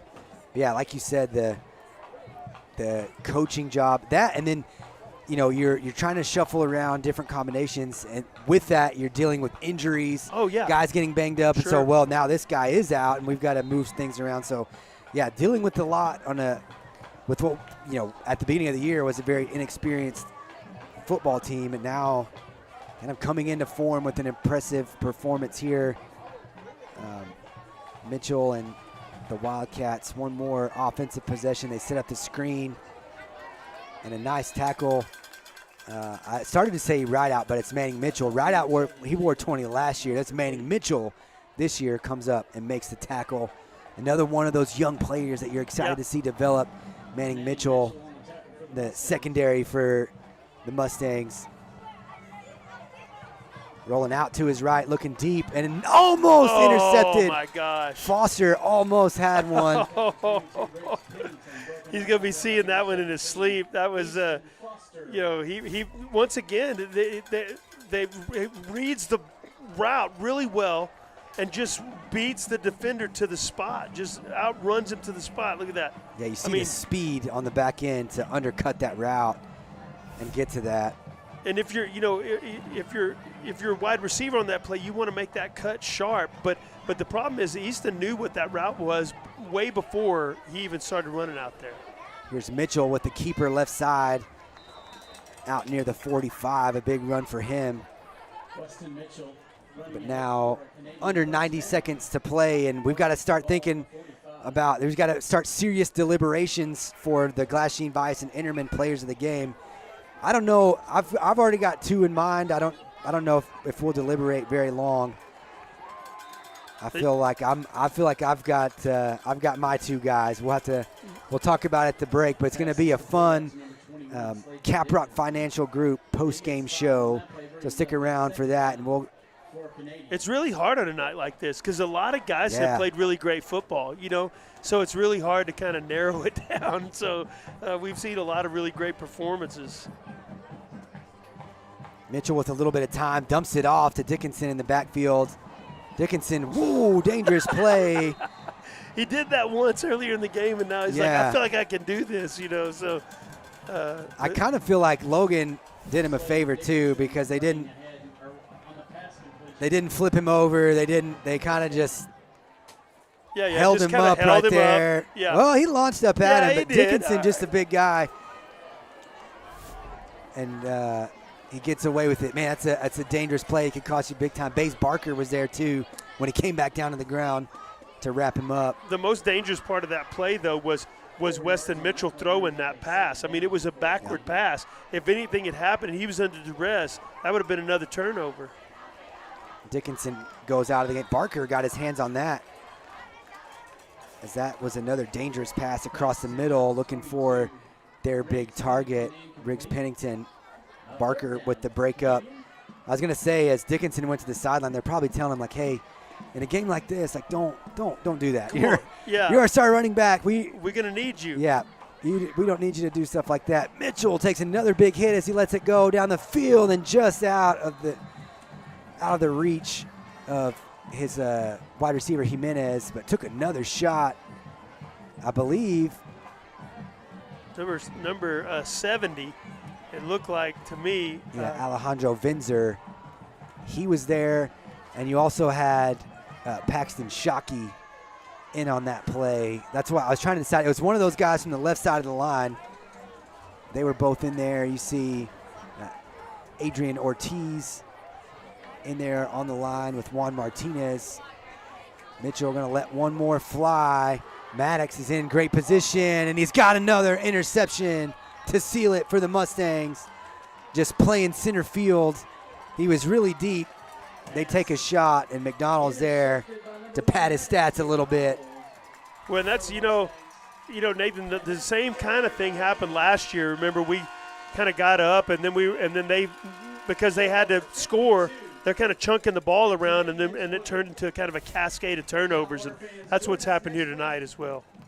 What I believe that was interception number 4 and another Noble Fence defensive stand via the turnover for the Mustangs.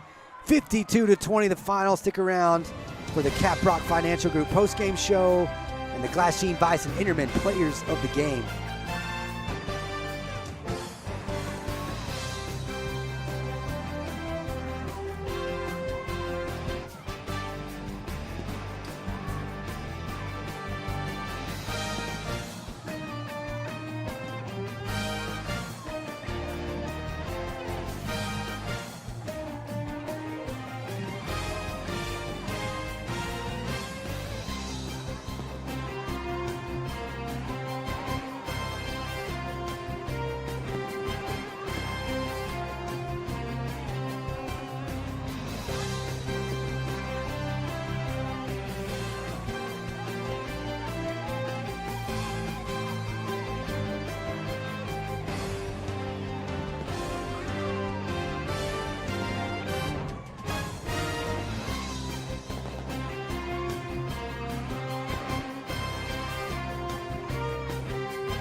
It's strength training in two-a-days, running bleachers and sprint drills.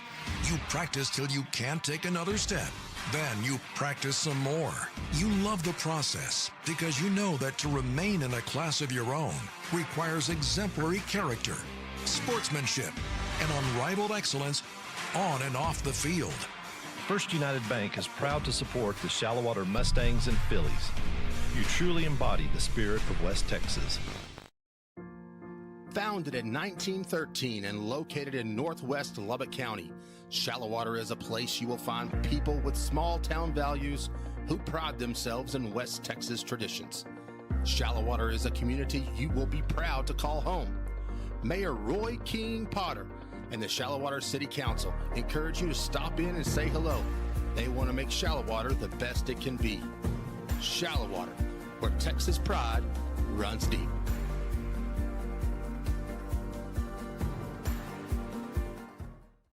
Hey sports fans, are you hungry for a win? Swing by Fred's Garage where we are always cheering for the Mustangs and Phillies. Join us Wednesday through Saturday where you can have breakfast like a state champion and enjoy watching the game on one of our many screens. Have the best pizza in the 806 or even quench your thirst with your favorite beverage. We will see you soon at Fred's Garage where every bite feels like a victory.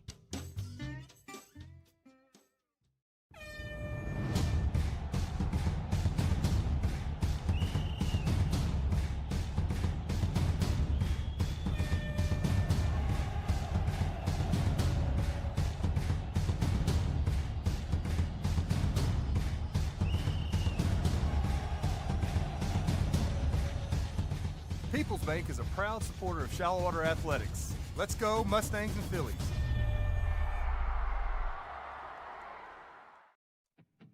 Noble Fence Company has been in business since 2001. Owners Branham and Lee Noble are proud West Texans born and raised in Lubbock and Texas Tech alumni. Now, Lee and Katie are proud members of the Shallowater community supporting the Mustangs and Phillies. At Noble Fence, our main focus is customer service. Contractors can be hard to deal with, but our goal is to make your fence job as easy as possible while building the highest quality fence possible. We specialize in customizing a fence to fit your individual needs using only the highest quality materials and unsurpassed workmanship.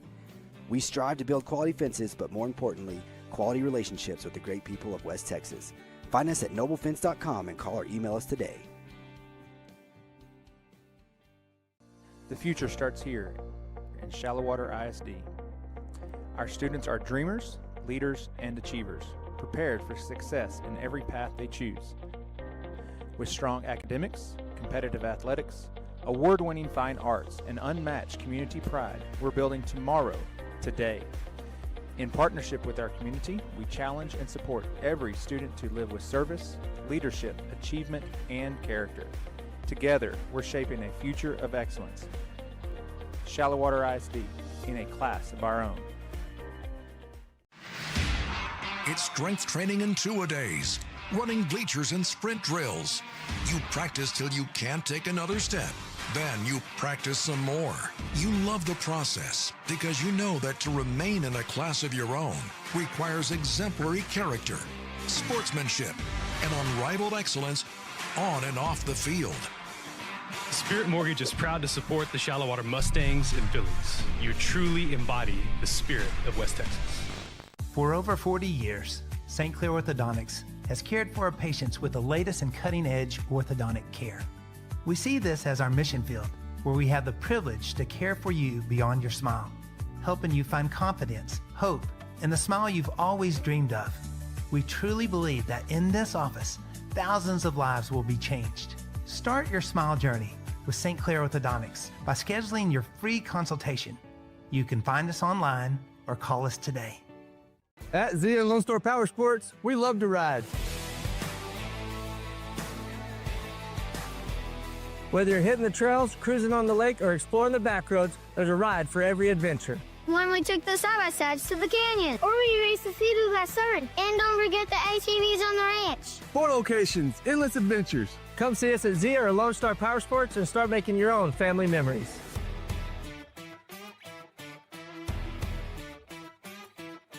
At GBI Law, you're not hiring one attorney, you're hiring a whole team of attorneys. When people call us, they need someone they can trust. We know how to get results for our clients. That's our history. We win, and we win big.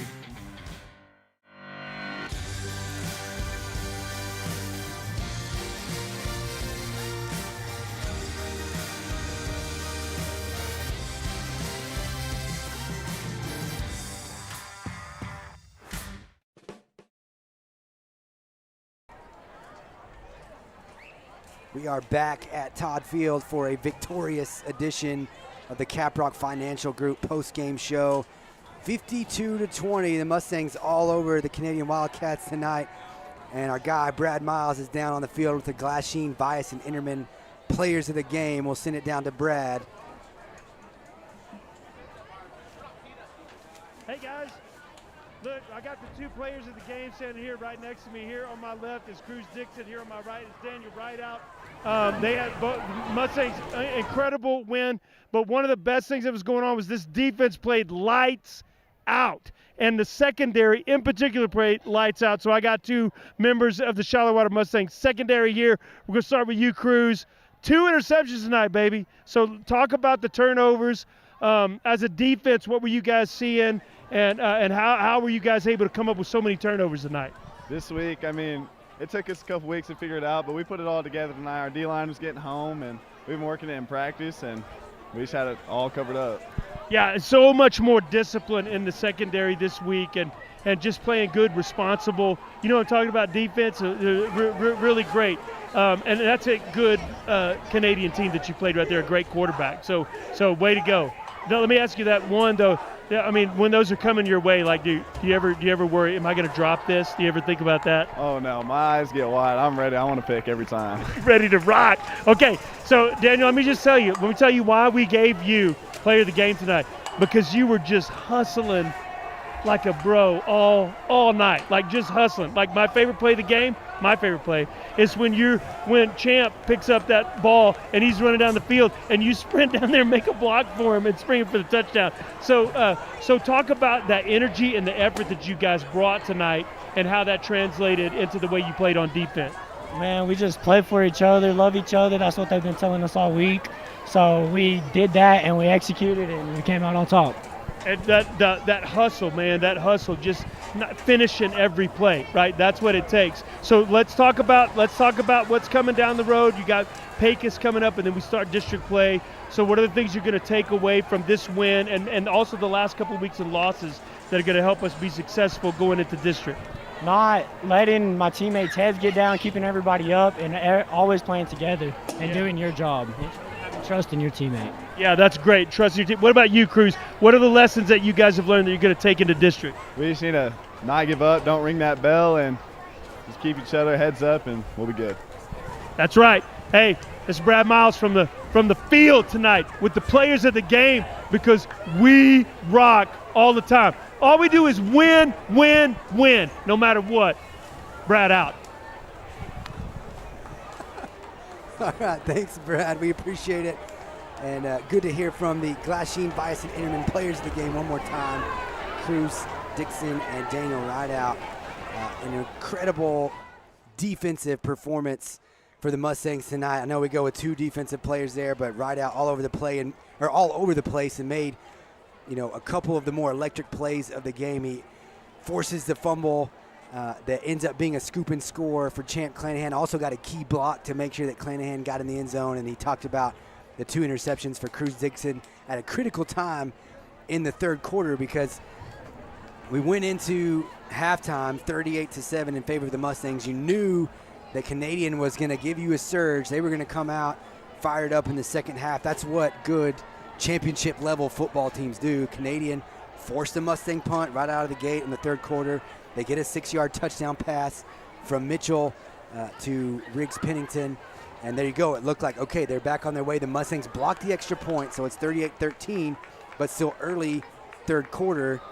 Mustangs have to punt it again, and Canadians driving. They get down on into Mustang territory, and Dixon comes up with a huge interception, takes it down to the Canadian 20-yard line, and then 4 plays later, you get the 1-yard touchdown run from, I don't know what you would call that formation from the Mustangs, but Foster goes under center. He hands it off to Rideout while Cooper Martin is hanging out behind the play, and it's a 1-yard touchdown run for Rideout, who was one of our Glasheen, Bias, and Interman players of the game. And at that point, it's 45-13, and then the Mustangs were able to settle in from there. But when Canadian came out, had the momentum early second half, Dixon takes it away with the first interception, and then next possession has another one on a pass across the middle. And then the Mustangs, a 52-yard. I don't know why I've messed that up so many times tonight. First I said 48, then 45. It's a 52-yard touchdown run from Cooper Martin that really was the cherry on top. Made it 52-13. The Mustangs end up with a 52-20 win. And you see Canadian put up some decent yards offensively, 326 yards on the ground. It was a pretty good day for Mitchell running the ball. Sladen Dickinson looked all the part as advertised, running the football for Canadian. They also got 204 in the air, had a big play in the first quarter, or in the first half for their first score. It was a 40-yard touchdown pass. So not a bad day for them offensively, but the turnovers, 6 turnovers, 4 interceptions. Technically a fumble return or fumble recovery for the Mustangs on what would have been a turnover on downs deep inside Canadian territory, but then the scoop and score, super costly when Canadian was trying to go in and score. Just a young freshman trying to do a little bit too much, ends up fumbling it. Clanahan with the scoop and score. 6 turnovers, and the Mustangs with a big 52-20 bounce back win. They improved to 3-3 on the year, and we saw some of the shallow water coaches leaving the booth. We saw Bubba Wallace and Ryan McAllister leaving the coaches booth trying to get down to the field, but man, just everybody excited. Coaches excited and maybe just a little bit relieved. They were frustrated and kind of scratching their heads when we left Idalou last week. One of the things that Coach Vincent told me after the game, he said, we've seen flashes of greatness in certain areas, but then we just haven't been consistent. And so we focused really on 2 areas, trying to be more consistent. He said we came out here tonight, we were really inconsistent in other areas. And, just kind of a head scratcher, the performance last week, but a great response for this team this week to come back against the number 6 team in 3A Division II, and a team that was rolling, came in 5-0, averaging over 46 points per game. Just a learning experience too for that Canadian team as they'll go back and improve. That's a really good Canadian team. The Mustangs just have played a lot of really good teams. You talk about Midland Greenwood, that Idalou team, based on their performance against the Wall Hawks tonight, really good. You just see that non-district schedule stacking up and continuing to play well. Seminole has continued to play well. So the Mustangs next Friday against Pecos here at Todd Field, and then a bye week before they start district play. Everybody else in the state of Texas is starting district play, really, but just 3 district games in this 4-game district for the Mustangs. So will be here again a week from tonight.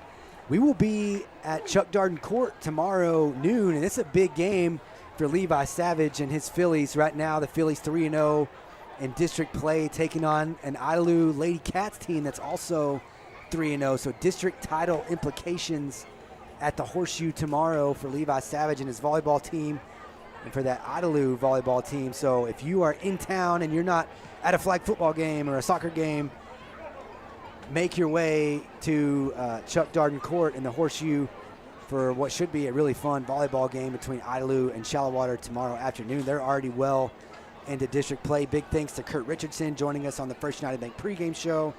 As always, got to thank our staff. I wanted to thank, we have helpers in the audience too. We get text messages every now and then. We get some help from the audience. John Everett with a text message helping us out. We didn't know what a call was on defense, and he said, I think that might have been illegal hands to the face. So I wanted to mention that at halftime and forgot. But man, our staff, Cooper Bunting, who does the stats, and Caprock Financial Group, who stepped up to give us some funding this year to buy some new stat software. Cooper works his tail off trying to keep up with every single play, give us stats every week. So we appreciate his efforts, and we appreciate Jake Warren and Zach Cole as always making this production top notch, as good or better as anybody in the state. Tristan Powell and Kason Eastwood running the cameras for us today.